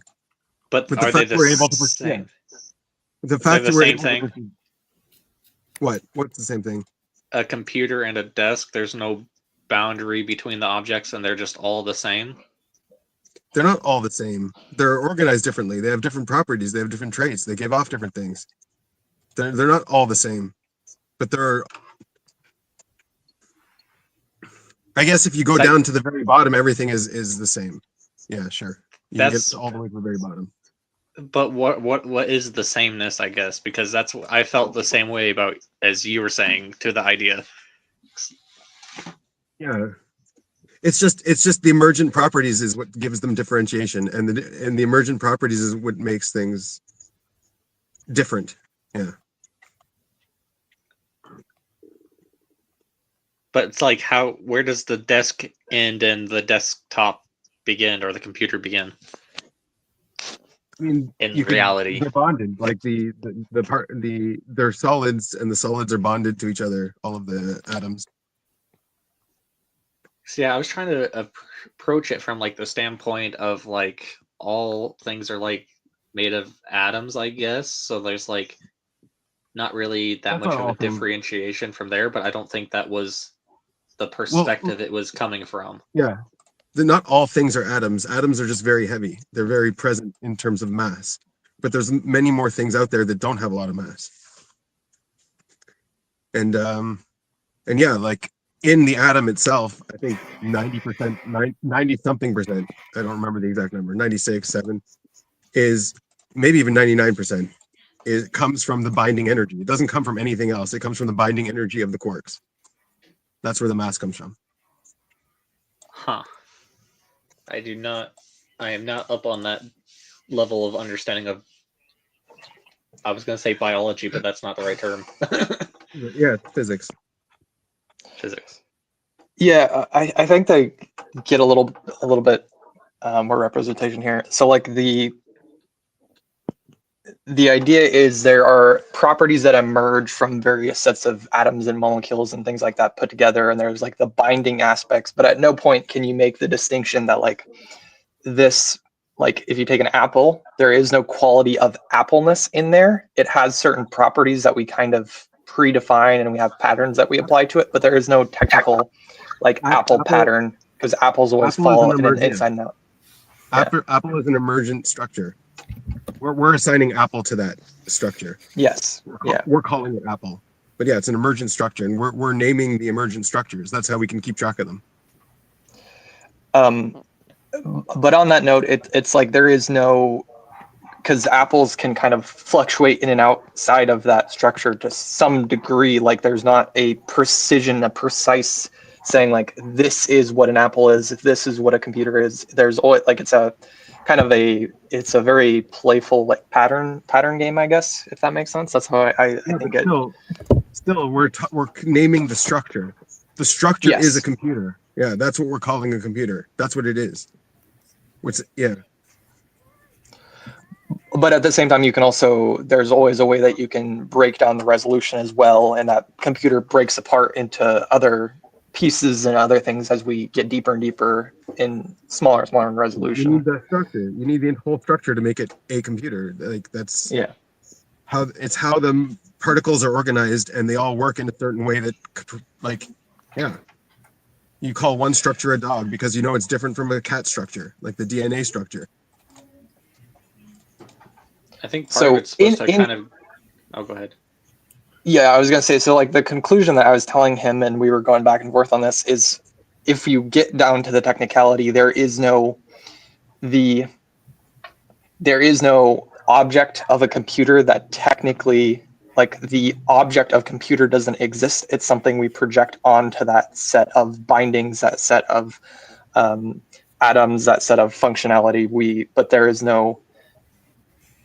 You cannot come and find computer on the earth. The objects are always a representation in our mind we project onto reality. Well, the thing is, a computer is there and it works. Like, it's doing something. It's working in unity. It's cognitive. There is something unifying there. That's just your perception, man, going off of a narrative. No, it's not a perception based off of a narrative. The structure has existence. The structure is something. If you break the structure apart, it's no longer there. Like with a computer without one of its parts, it won't work. And so the structure itself is low entropy. It's a very low entropy thing, and that's what gives things existence. High entropy is sameness. But if high entropy is sameness, then doesn't that mean a computer is high entropy because it needs to be the same in order to be a computer? No, because computers don't just show up anywhere. You can't just find a computer on Mars by accident. Just watch me. Well, watch. Accidentally, all of these particles come together and assemble a computer. Exactly. And that makes it low entropy because it has a low chance. Very low chance. That's right. Of getting it all perfect exactly the way it is, working as a symphony. Yeah. I still just hate the idea of entropy and just have trouble applying it. Okay, since we're talking about matter and whether things exist or not in reality, I was putting creatine actually right before I hopped in the live stream. I was putting creatine in my bottle so I could, get my creatine in for the day. Rose Balkan. But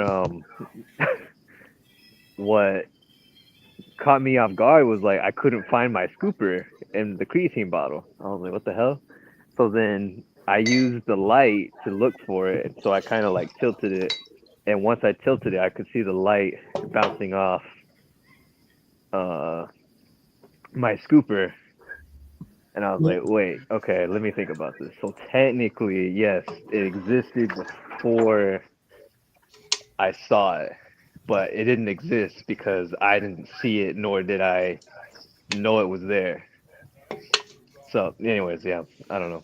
I think I understand what you're saying. I swear I heard the Chinese national anthem in somebody's background. Oh, sorry, that's me.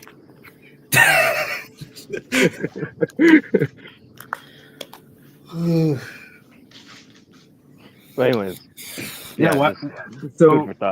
Nico, why are you thinking about the Chinese national anthem? Like, why are you projecting that? It's not actually there. I just heard it. I heard But it. it's not actually there. It's not, the object is not actually there. The Chinese national anthem. Yeah. There but were no the sound waves sounds that, produced. but the sound waves that match the pattern that got transferred, But transported. it doesn't actually exist. You're the one who's calling it that. Internet. I could say this is what I am hearing is akin to this. Therefore, it's a 97% chance that it is that. I can approximate. You're probably just hearing it outside your doorstep because World War III is about to start, and they're outside your house.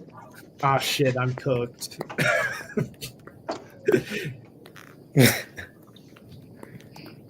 Can you just have like your perception just follow your perception so hard that you make something not reality into reality? I think I'm a living example of that because I am literally a Jedi and a demon slayer in real life. So, Oh my god, yes, you'd win. literally. Don't pull a Jujutsu Kaisen in here. Angel knows it. Ask him. Knows about what? I'm a Jedi in real life. Throughout heaven and earth. Always. Sure. You know, you're supposed to wave your hands at us when you're telling a lie. Use your Jedi mind tricks.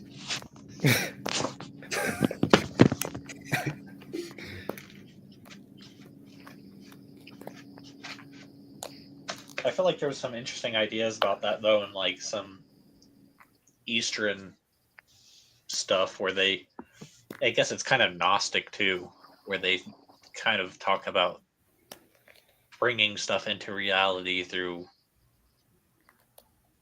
I guess, the projections. It's a weird idea, but I wonder if there's actually any truth to it or not, or if it's just all crazy stuff to trick people into controlling them or whatever. Who's talking? Dragon's Neck. Oh yes, Mr. Neck. Yes, of course. I will say I did meditate this one time and access the Force to the point where I just spawned water in front of my face, and it just worked. So, bro, I think those are called sound, tears. you sound like you. No, that is cool though. Well, if yeah, you're I have not no at the idea about level that. of being able to time travel, I don't think you're there yet, man. Actually, that is something I was Obviously, thinking you're about. not. It's obviously you're not on the level of thinking with portals. It doesn't seem to be like that. Do y'all have that thing too where like y'all just focused on y'all's work or whatever so much and then time just flies by? Yeah. While you're doing something else? Is it flow state or is it time travel or both? It's flow state, as in it's like a mental state of mind. I told you this, Memo. This is flow state. But like, I mean, you the can way you perceive it define as you can time, your perceive it as- consciousness might be So processing when you- time differently. When you go to sleep, are you traveling to the future? Yes. I guess yes. No. I guess just like, perspective. Sleep is a state of mind in a similar way, from what I understand. Wait, how'd you say, Angel? How you time travel? Oh, that no. You were saying like time. You don't even realize that time's moving past you. But yeah, that's flow state. And then we talked about how it's really just consciousness, I guess, deleting that aspect from your perception.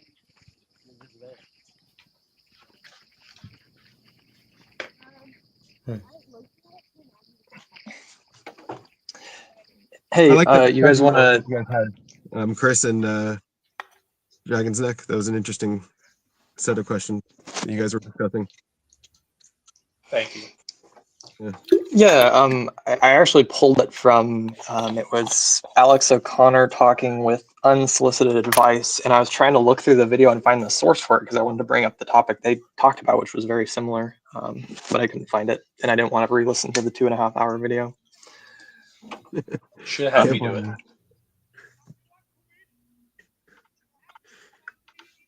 Yeah, if you But have I any wanted to consume, jump. send it his way. What's that?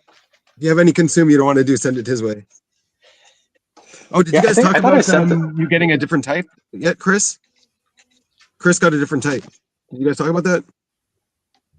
Who? No, I don't think. I haven't heard So anything he's about actually an info dominant. Oh yeah, we've discussed that a little bit. Yeah. Oh, yeah. okay.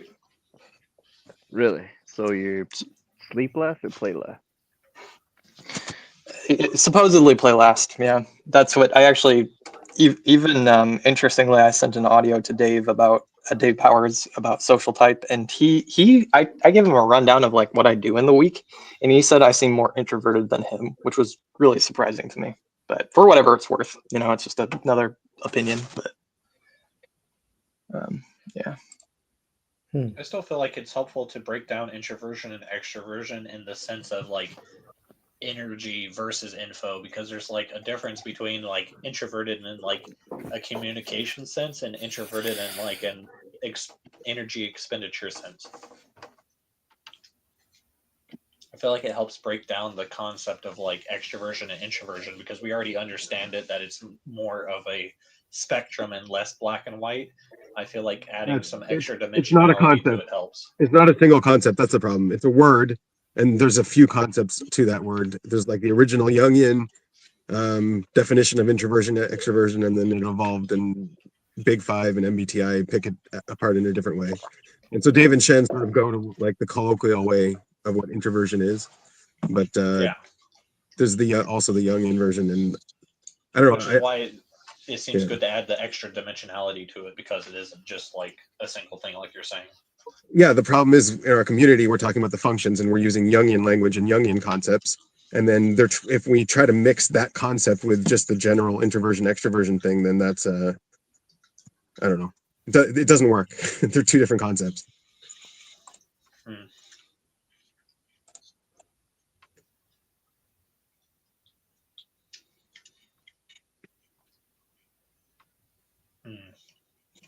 Gosh, what was that thing I learned because of one of your videos? I learned about the Steiner systems. Oh, right. That hurt my mind. It took me forever to understand some of that math Right. that they were doing in that video, but Yeah, it's combinatorics. Yeah. it was pretty interesting, cool, but it's annoying that there's like a lot of like common Steiner systems that like follow the same patterns, but then there's like 42 like special ones that don't follow the same pattern. And Oh, you went down that pathetic. rabbit hole. Okay, I see Yeah. what you mean. Yeah. No, you didn't try to understand how it works with the functions. You went even further. Okay.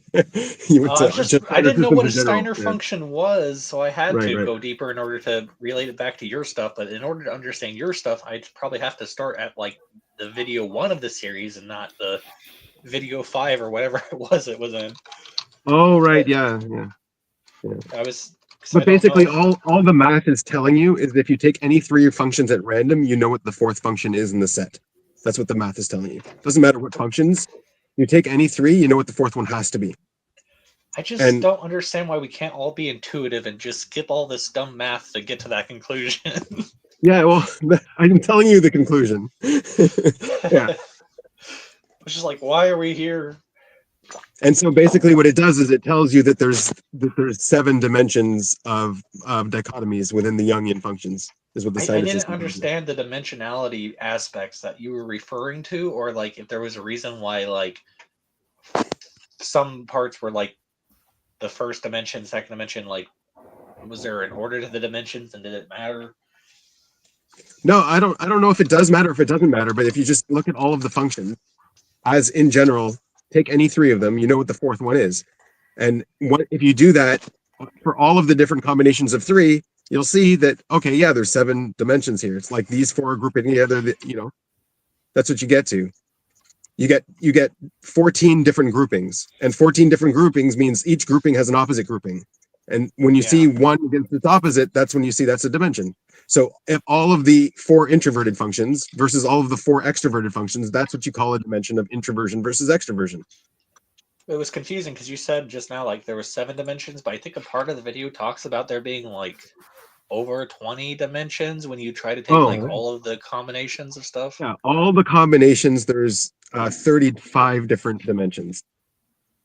But a lot of them are meaningless. Yeah, a lot. Exactly. You got to sort through all that. Like what is one of the dimensions that doesn't show up, by the way, is the Dave and Chan's modality dimension. So like sensory with DE, for example, that shows up as a dimension, but it's not. It's one of the other 28, not one of the 7. Really hard to wrap your mind around.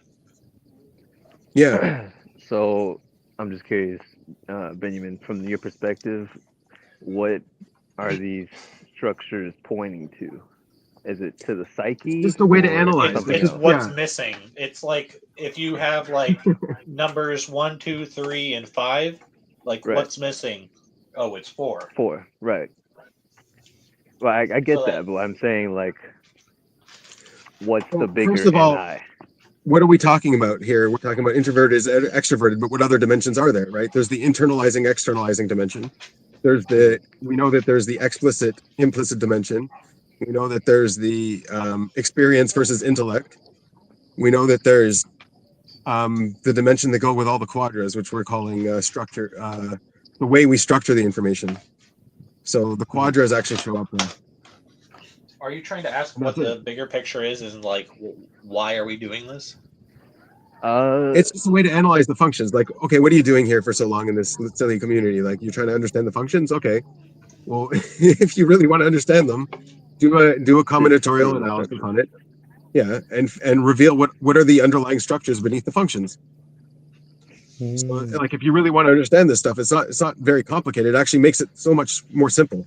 Like knowing all of these dimensions make the functions more simple because you know the components, the parts that go into them. It's so simple. Just go learn about Steiner systems for 4 hours. No, just know that the Steiner system is telling you something. Yeah, something fundamental about the way the functions work as a structure.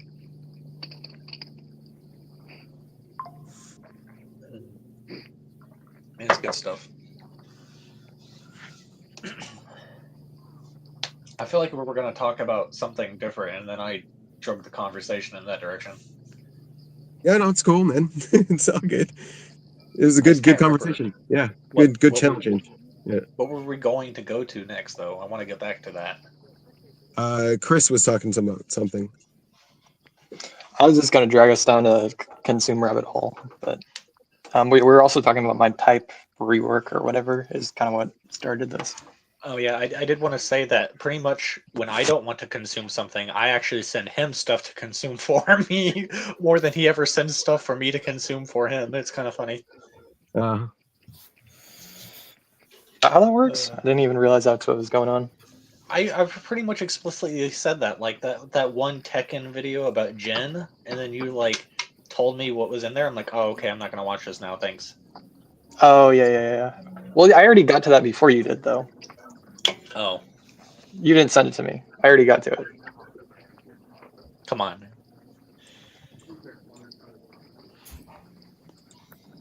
So yeah, there's this interesting, let's say, branch off here. There is this weird channel that I found quite a while ago because I float around in Protestant Christian circles and try to keep up with some of the weird content. And there's this super funky guy who does this, he's like obsessed with like the numerology stuff where he's like counting words and letters in the Bible and adding them up to get crazy combinations. So he went through and he added up for the like a specific type of King James Bible. He went and added up all of the words, and he said that he went through the cover and even like the chapter stuff at like the top and all that. And then he claims, which I honestly don't think I trust him, but he claims that all of the words in the King James Bible adds up to 7 to the power of 7. And because of that, we should all believe in God. Okay. Yeah, I mean Terrence Howard is a guy too. This reminds me of that Iron Skeptic guy's video on that one crazy person talking about space people and the moon being a gong. Armored Skeptic. Armored What Skeptic. I say? It sounds like he did a lot of work to get to that conclusion, though. Like that's a lot of math and labor to figure that out. Like, yeah. Pain. The counting. Yeah, the counting, all of that. Yeah, 7 to the power of Yeah, 7. it's literally like an hour-long video, and it shows him going through the pages and like counting them all. And I'm like, dude, why didn't you just get a PDF and like copy paste and count it in the Word doc at the bottom?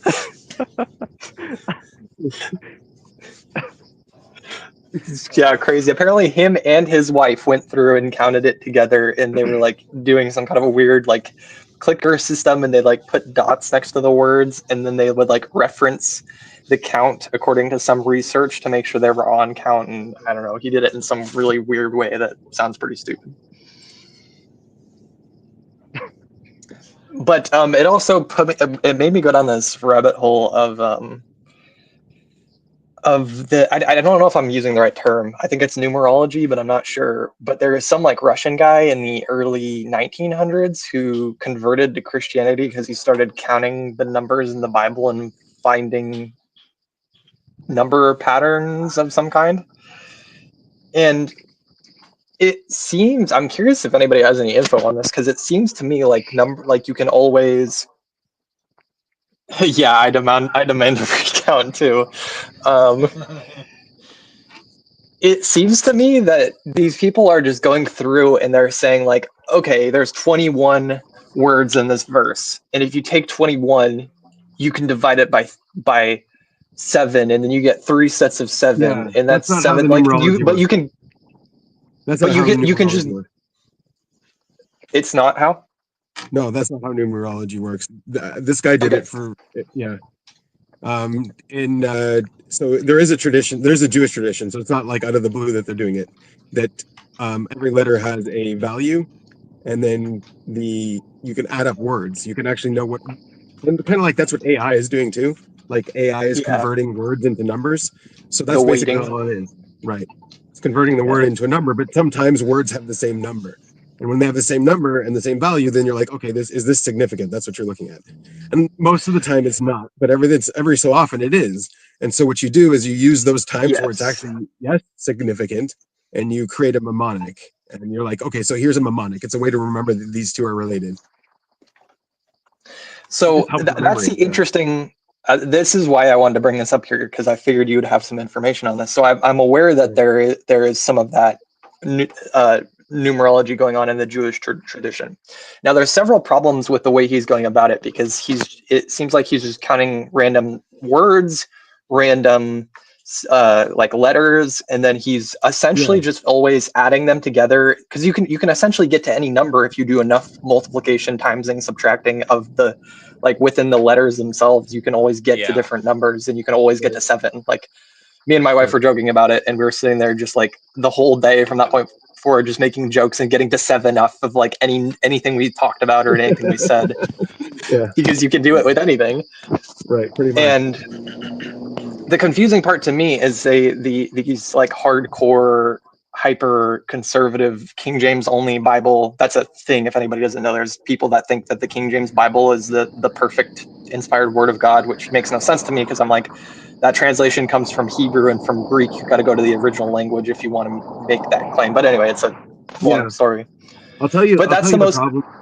I'll tell you the Yeah, problem. go ahead. There's like there's an idea that that we changed the book, like the book changed, and so like the proof they're using for that the book changed is that you go back to these old translations. They were translated off of a different book. That is basically what they're claiming. So like that's why they're trying to steer it in that direction, I think. Yeah, but as far as I know, I wouldn't see the opposite. Like it's a very fervorous and precious thing that like if anything was a mistake, like it was regretted. Like no one wants to change any letter. It's very well preserved. Yeah, it's very well preserved. And like, if it isn't, then it's like by mistake. It's not by design. Yeah. So that being said, like to me, the idea that they're counting and coming up with these numbers based on the English language, and they're claiming it's the new version, but at the same time, we can go back to the Dead Sea Scrolls or other. Right. But the thing with numerology, it's disconnected from the text entirely as well. Like you can use it in the text, but it's also an analysis of the language itself. So it's like looking at what the same numbers are within your language and seeing if there's some significant connections there. And when there are significant connections, you use those as mnemonics. Yeah. Just ways to remember the connections. And I don't know. Yeah. So either way, to me, the whole like going down that rabbit hole is like such a whack. It's just such a complete, like the foundation is just completely off for doing. Like I don't care. Maybe the special King James version is 7 to the power of 7, but as far as I can tell, your foundations are off, so it doesn't make a difference. Right. It's like as far as I understand, in the original Hebrew, there's that I can't remember the name of the word, but there's the one that's like the A through Z within the first sentence that's not present in the English text because we don't have a word that represents that. Is Right. that am I off on my facts there, or do I get it right? I mean, if you were to make one up, it would just be as, like AZ. That would be the word that would represent it. Because like it's the first letter of the alphabet and the last letter together. Yeah. Yeah. But it's like that's not It's also there, a way to so point right. You're not counting right. It's a way And to point it's also like a and there's also like the fundamental misunderstanding that people are so shallow in their thinking that they think that translations can be like hyper literally brought over, but it's like you have a whole cultural context behind your language that completely transforms as you're translating things. So you can't just go dump one language over to the other like just some mathematical formula. It's not that easy. So anyway, kind of a interesting little thing. I figured you'd have some information on that, but Yeah. Give me 1 second. My buddy's just leaving the car. Bye. Definitely heard some interesting idioms like the whole long nose thing. Yeah, the one thing in Hebrew is that there's a lot of connections in any language, right? But there are a lot of significant connections, and it's the significant connections that like they're not a proof. They're not proving the connection is there. The connection was already there, and then these are just ways to remember the connection. And like when a lot of what you're trying to remember is oral or things like this, it like any way you can condense the information and make it more palatable or make more connections for ideas and concepts, the better your memory is going to be around whatever you're trying to analyze. So yeah. Oh, I did have a question kind of related to this topic. In the Torah, is there, so I'm always super curious. I've heard some interesting information on this where the ages of, like, for instance, Noah, and as far as I understand, the English translations are accurate on this, and there's like Noah lived to be like 900 or whatever. And there's all those different ages, and I've heard some interesting things that those numbers were representations of some kind of they were used to say something about the person. I can't quite remember the information off the top of my head. How do you view those numbers, like those ages within the like Genesis? Yeah, no, it's an interesting question on how to view it. There's definitely a few different ways you could view it to make sense of it. You could view it like literally. You could think people could literally live that long. You could think of it like those power goggles in Dragon Ball Z, where they put on the power goggles and he's like level 5,000. So, yeah, I guess you can look at it like that.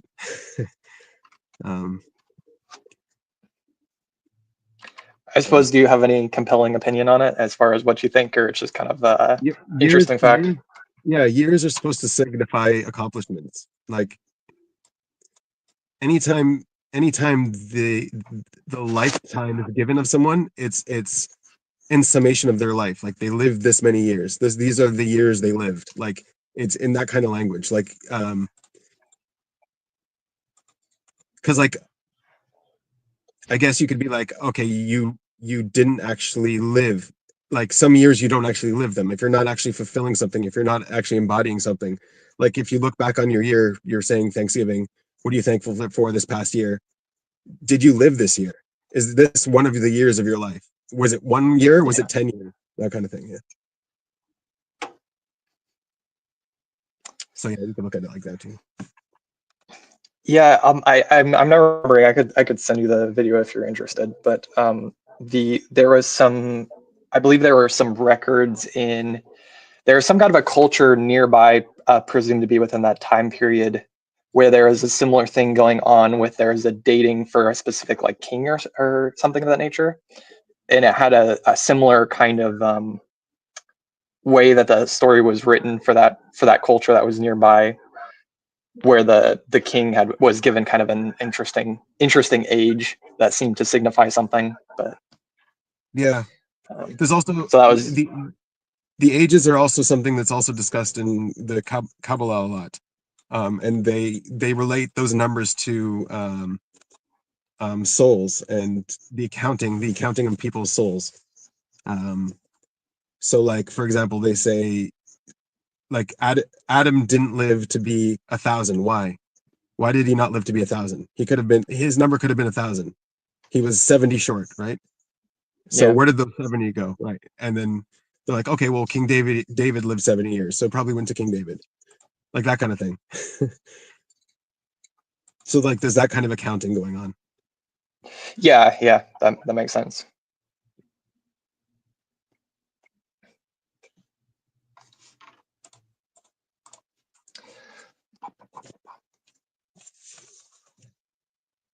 Yeah, you can get into that stuff and find connections there. And that's all they are. They happen to be there. Yeah. Yeah, and the reason I brought that up for some reason, yeah. Yeah, I bring that up because to me, like that, if you want to go counting your numbers, I feel like that's an open field to go see if you can make some connections there or whatever. But this guy over here just counting the Bible, like all the Bible words, is whack to me. Such a whack version of trying to make that kind of connection.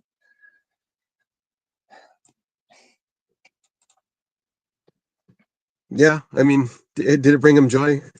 Is he a happier person? Is that the dog that he's eating? Is that the puppy? I don't know. Enjoy.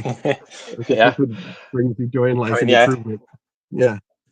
If it makes him hard, he can count the Bible. Right.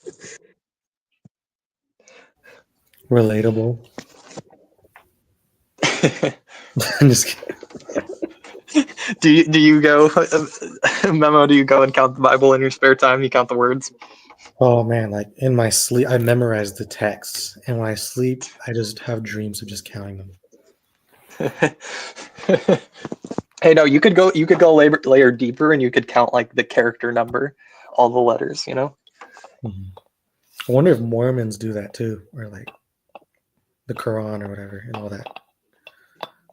Yeah, I don't know. That's a good question. I'll go to Utah and I'll ask them. Yeah, do it. Give them some coffee while you're at it. Make them heretics. Yeah. Hey, so has anybody heard of 5D chess? Oh my, yes. I play chess all the time, so yes. That's a real thing. Yeah, it's a real thing. I couldn't quite wrap my head around it. Like what was going on, I'd have to sit and pay a little bit more attention. I was watching Memo, if you're familiar with Hikaru, the GM guy. Yes. Yeah, he was playing it, and it was pretty entertaining. Yeah, it's like, because it's 2-dimensional, but then you can add 3 dimensions. And then the 4th dimension is like time or something, because you can go back in time and then go back and fix previous moves. And then the 5th one is, I don't know, it gets confusing. Jeez. Yeah, I don't know. I was just watching it and watching like all the rows where there's like 5 rows of different chests going on, and he's like backing up down the timeline and then like changing a move and then like moving forward 5 and then like a new branch off came out. It was wild, absolutely wild. Mhm. And he was just like breaking down how he got checkmated, and he was like going back to a whole crazy timeline, and then like, so because this pawn was here, way over here, What this type would you happened. get for Yeah. Hikaru, by the way? I don't know. I'm not super familiar with it with him. I've watched some stuff in the past, but I'm not super familiar, unfortunately.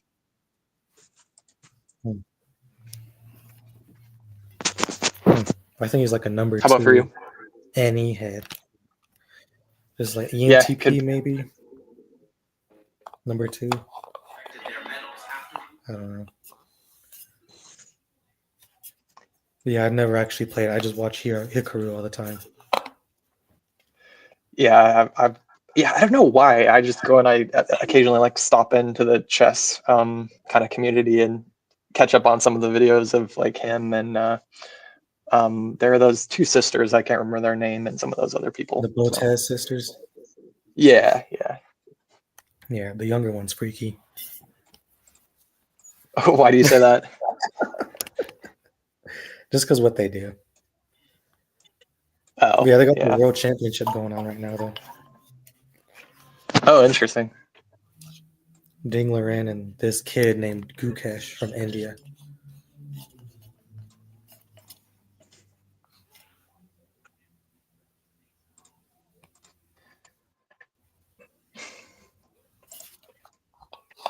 Let's see. On another, let's see. What else do I have here to consume?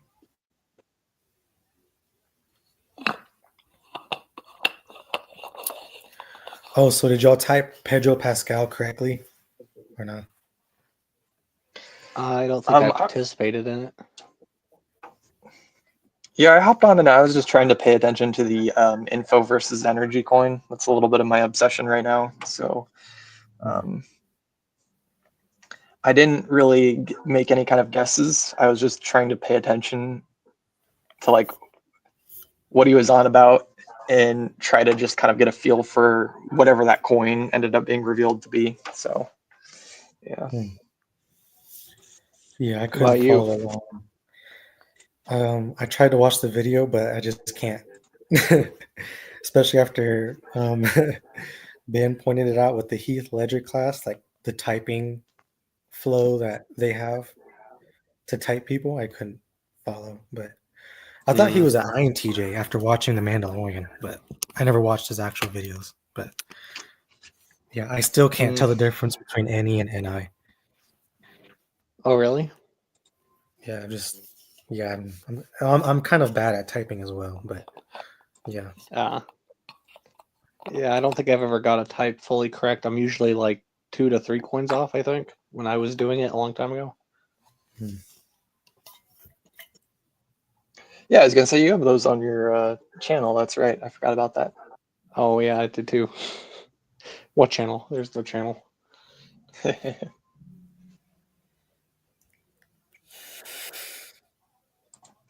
Oh yeah, I was going down this rabbit hole of like I guess different like tragic deaths with like theme parks and stuff like that. Sounds terrible. Yeah, there was this crazy one in Australia where they had this. It was built because, from what the video was talking about, apparently most theme parks they outsource the like the rides to. There's like a specific company that builds them and makes, and presumably they're up to code and everything. Well, there's this park in Australia that built this like river, rapids river kind of ride, and they built it themselves, like the park, and it was like one of those ones where it's like a giant kind of like a giant I guess like flotation device where you can have like 8 people sitting on top, and there's like chairs in a circle where they're all kind of faced inwards towards each other, and then it kind of like spins down the river and bounces around down the rapids.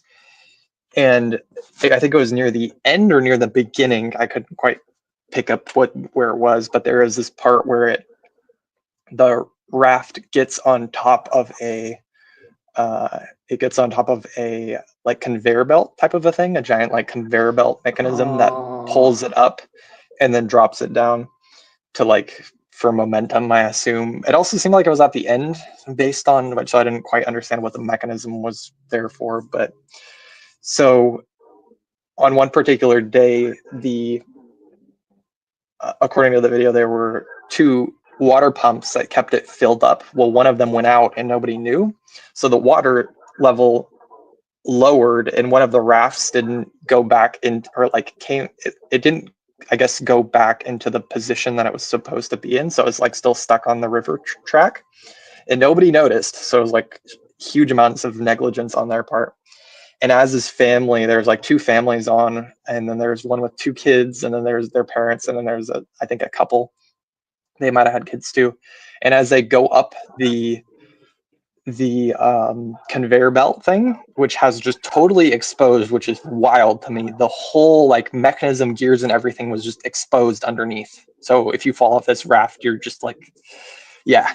So they're coming up the kind of slope incline on this conveyor belt, and then it drops them down into this raft that's stuck there because of the water level, and they slam into it, and then it flips it. The kids were okay, but it flipped them over and they're okay, but then they got to watch both of their parents go down into the grinder of gears and get mangled up by this conveyor belt thing. So yeah, that was pretty wild, just thinking about the amount of failures on that one. Makes my stomach drop. I hate that stuff. Yeah, I love that stuff for some reason. Ugh. Reminds me of that Terrifier movie and how gory that one sounds like it is. Oh yeah, that wasn't too bad from what I watched. Like I could tell it was fake stuff, so you know. Ugh.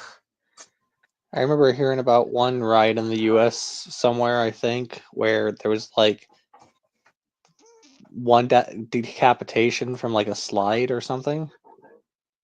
And then like it took like another one some other time for them to finally like shut it down or something. Dang. Ugh. I don't know why that that just that sort of death always just gets to me. Yeah, I mean it's pretty spooky thinking about it. It's not exactly pleasant. I feel like this conversation needed a trigger warning. No, man. So yeah, on to the next story because nobody else is The talking. left turn, So there was the left turn. Sorry, just the left turn needs a trigger warning. The conversation is okay. Yeah. The left turn, meaning like the left turn in the conversation. Yeah. There's a topic here, and then all of a sudden something just right field. What do you call it? Right? Something like that. Yeah. No, that's fun. I like getting that shock value in there. Yeah, exactly. It's like, how did your mind make the connection between what we were talking about and that? I just don't know. That doesn't make sense to me. The Terrifier thing? There is no connection. There is. You ask him. He's any. Are we talking about the Terrifier thing? Whatever you talked about, yeah. Yeah, it's just a gory movie that's known for being extra gory, and that's how it connects. I'm just must have been boring. We lost memo. I'm so tired. Yeah, it's all good. What were you gonna change it to next? Oh no, I was just gonna go on another story. This one's a little bit shorter. So there was, I think it was in California. There is a water park, and there is a bunch of school students coming for like, it was somewhere near graduation time, I think, and the kids were planning this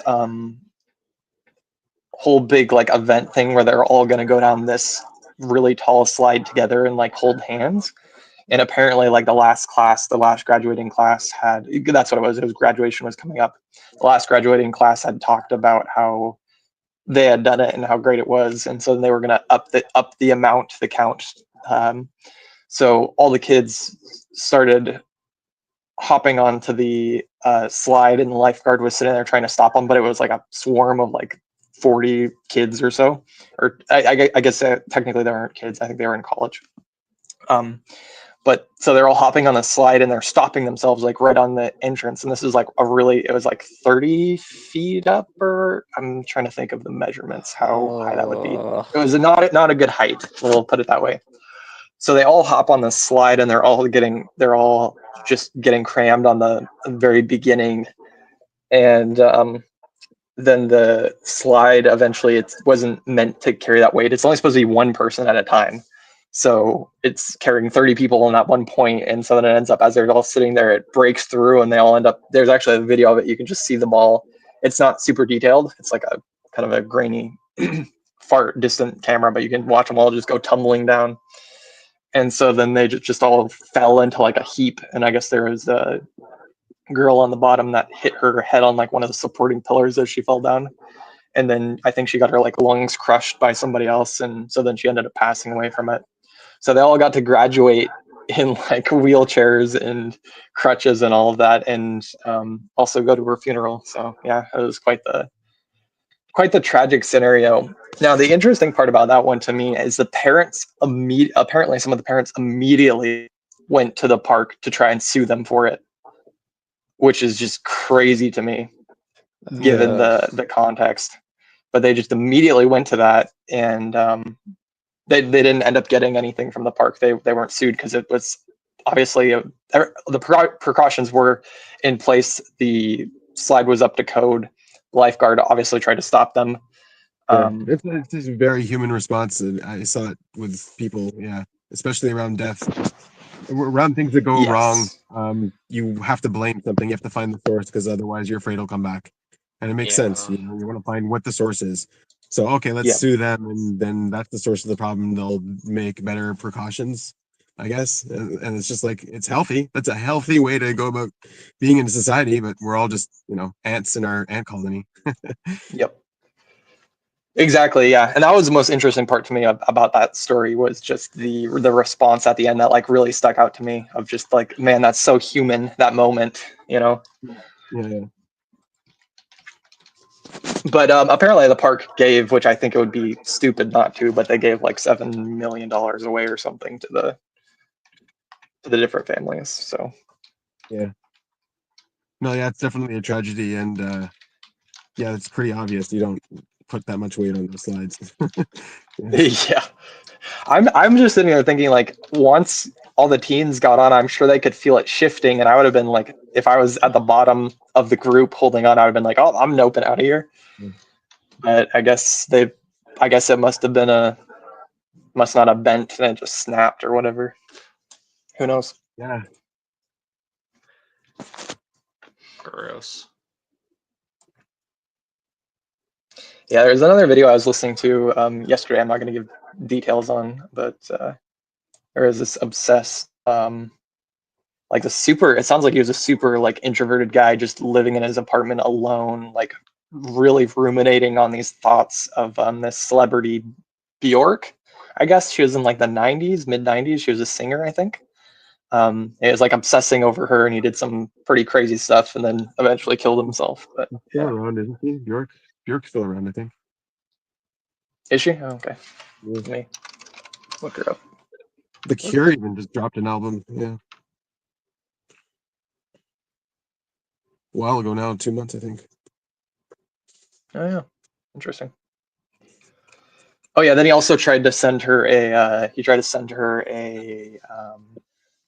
bomb, like it was I can't remember, it's some kind of an acidic reaction. He tried to send it to her in the mail to take her out, because she got in a relationship, and that was a no-no in his imaginary world. But the poetic thing about that one is, I think it was a day or two after he committed suicide and sent that in through the mail. She broke up the relationship, and it had nothing to do with the events, as far as I understand. So, Jeez.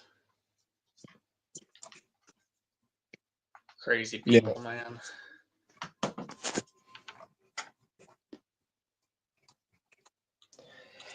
yeah, anyway, I listened to a whole bunch. I would listen to a couple hours of videos on stuff like that, but those were the highlights.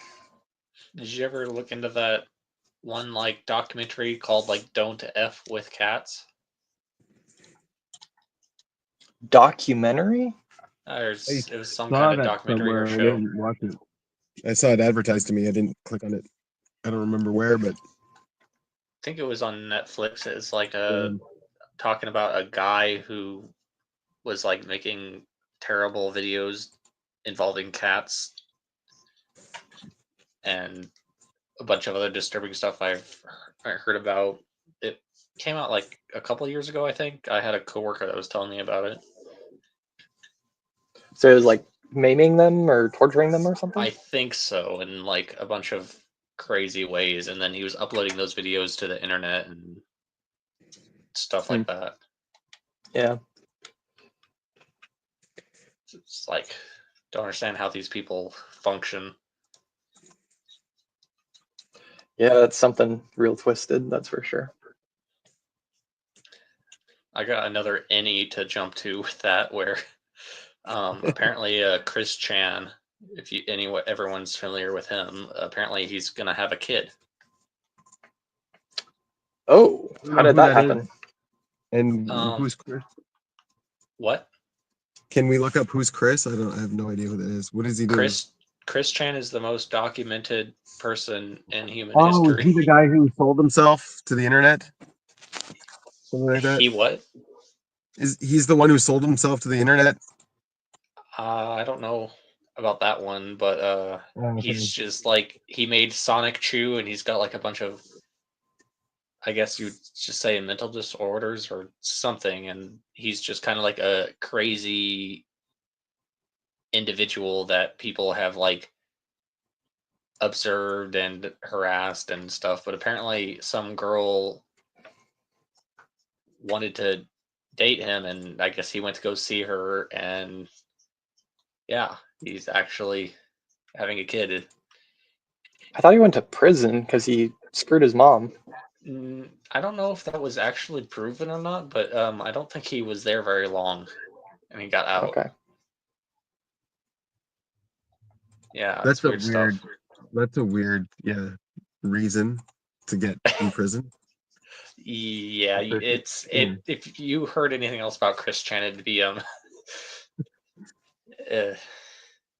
Yeah, I think it was like an abuse thing because she was old and couldn't take care of herself and stuff like that. yeah. She's like, I think she's got dementia. All right, so that was his channel change to this? Okay. Yes, it was just from one crazy person to another, but in a different way. Yeah, what do you expect letting degenerates get on your stream? Well, I get it. He's trying to process people. It's like, how do you process people? Like, how do you process that? Like, that this is a person. Yeah. It's something, man.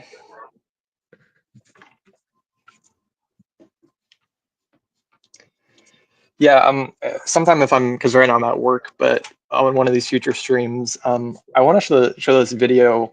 It's from a video game from 2001 called Metal Gear Solid 2, and it has this like crazy, kind of like prediction of where the internet is going, and how AI, I don't know, just kind of like the problems with information that we have now, where there's like too much of it and it's a lot of trash and things like that. It's got some interesting things to react to. I think that might be worth really it. Deep. But really deep. Yeah, I could probably find it's the just video. I got it here.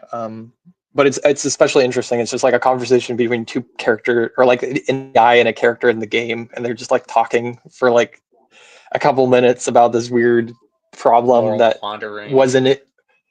Yeah, it wasn't. I don't even think it was a problem back in 2001, but it like perfectly talks about the problems today, which is interesting.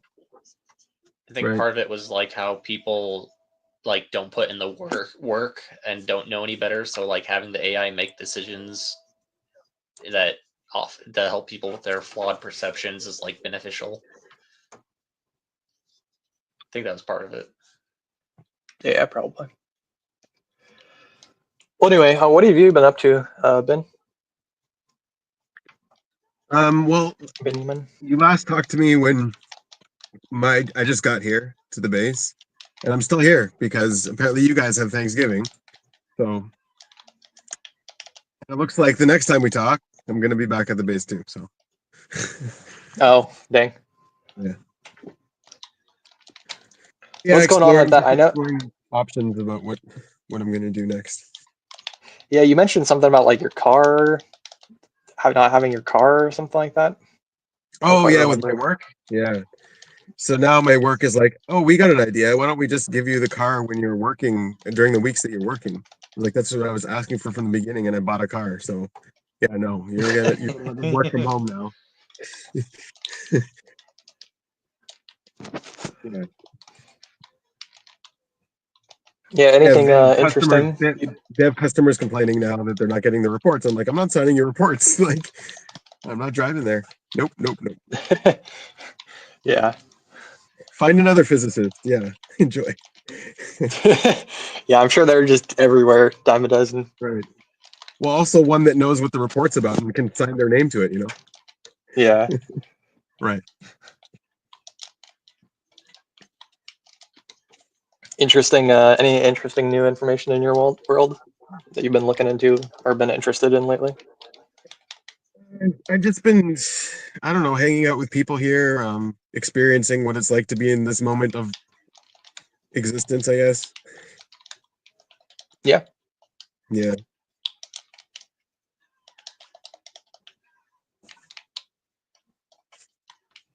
Yeah, interesting times, right? Yeah. Yeah, that's for sure. It's gonna be really interesting to see what happens with the Ukrainian war and stuff. Saw some weird video about North Korean troops coming in, and I guess some Yeah. of them defected to Ukraine's side and stuff, and a lot of interesting stuff on that side of things. Mm-hmm. Yeah, I haven't heard about that one. That's interesting. Yeah, and it's like, Yeah, I saw wonder that. what they're paying for doing that though, because it's like North Korea is so authoritarian that they're not gonna like send you out of the country Yeah. without like some backup plan of like punishment if you try to leave. Russia also has a presence in Syria. There was an operation where the Israeli military said, "Hey, your base is exactly where we're going to strike next. You might want to move your troops." And they're like, "We don't know what you're talking about," but their troops moved. So, but yeah, like just as a courtesy, hey, Russians, like, yeah. So yeah, they're in Syria.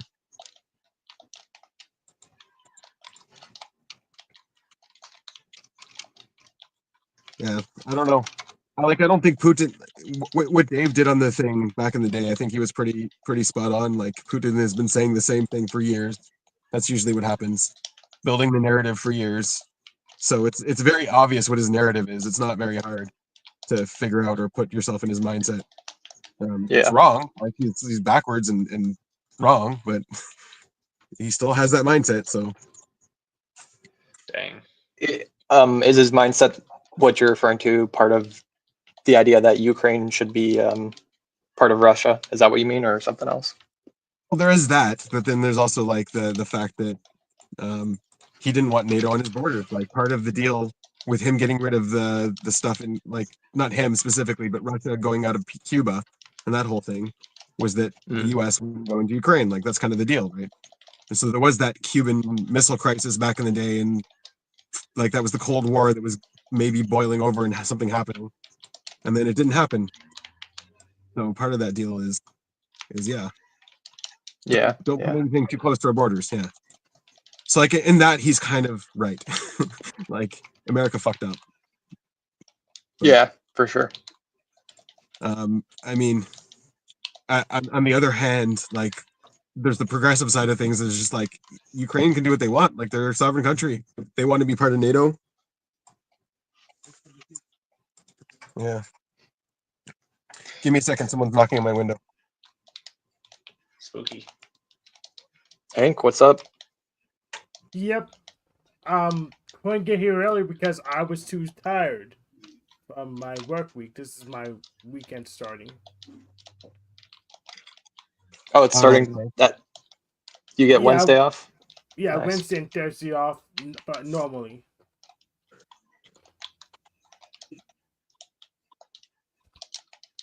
Yeah, what have you been up to? So I had to make a responsibility of Talcott. We're getting ready for peak, which should be smooth. You missed Taylor. He was on earlier, Hank.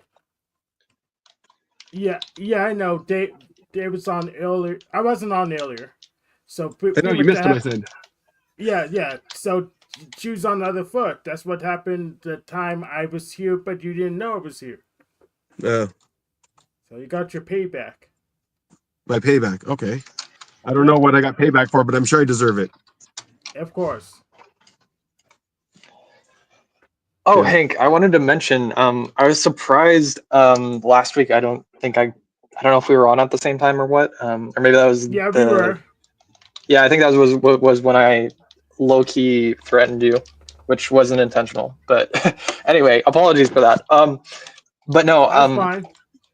Yeah, You I'm sure he doesn't even mentioned. know what you're talking about. Yeah. You mentioned you went on Forrest Valkai's stream. Is that right? Oh yeah, but well no, I put on the line, and he was hosting. I stumped him with fiction theories, and he got triggered, and I tried retort by using a super chat, and he was so ticked that he deleted it. Yes. Oh, do you have that? Could you send that here in the chat? Probably I need to look for it, but yes, absolutely. Yeah, I'd love to see that. That's funny. Yeah, I I was also surprised. tried to challenge him to a debate, but he doesn't want to debate someone that could actually give him a challenge. Well, yeah, of course. Yeah, people from the atheist club also want to ride the grooves of the classics because they go up against this newer religion arguments. They don't know what to do. Yeah, Like, I was gonna say I always hear that from the atheist people. Is they're always like, religion is never making any new arguments, and it's like probably because you're selecting for all the morons to come on to your show and say the same things you've been saying for the last 5 decades. yeah, because it's easy. Yeah, not that I really care too much about one side or the other, but it's interesting to watch. Yeah, you don't just don't not want to be bored. You might hear something new. And they don't, Yeah. and they'll put me in this category of Jordan Peterson style arguments, but they don't have counter arguments for it yet. Well, yeah, all I say is he just says word salad. That's it. He's just word salad, you know? They can't understand.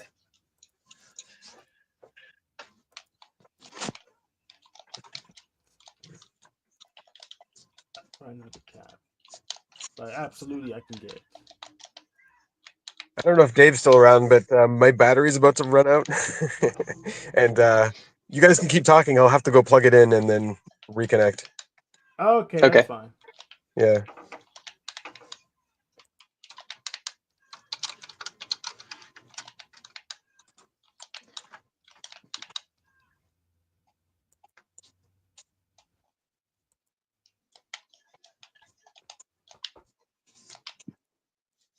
Boss.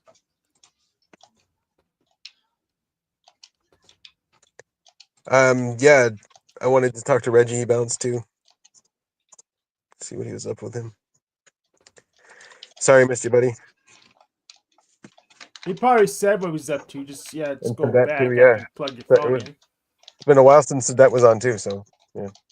Good seeing her. Yeah, thanks for joining before I guess I should end this thing. But yeah, good to see you all again. Yeah, good times. Thanks for doing it. All right. Yeah. Later.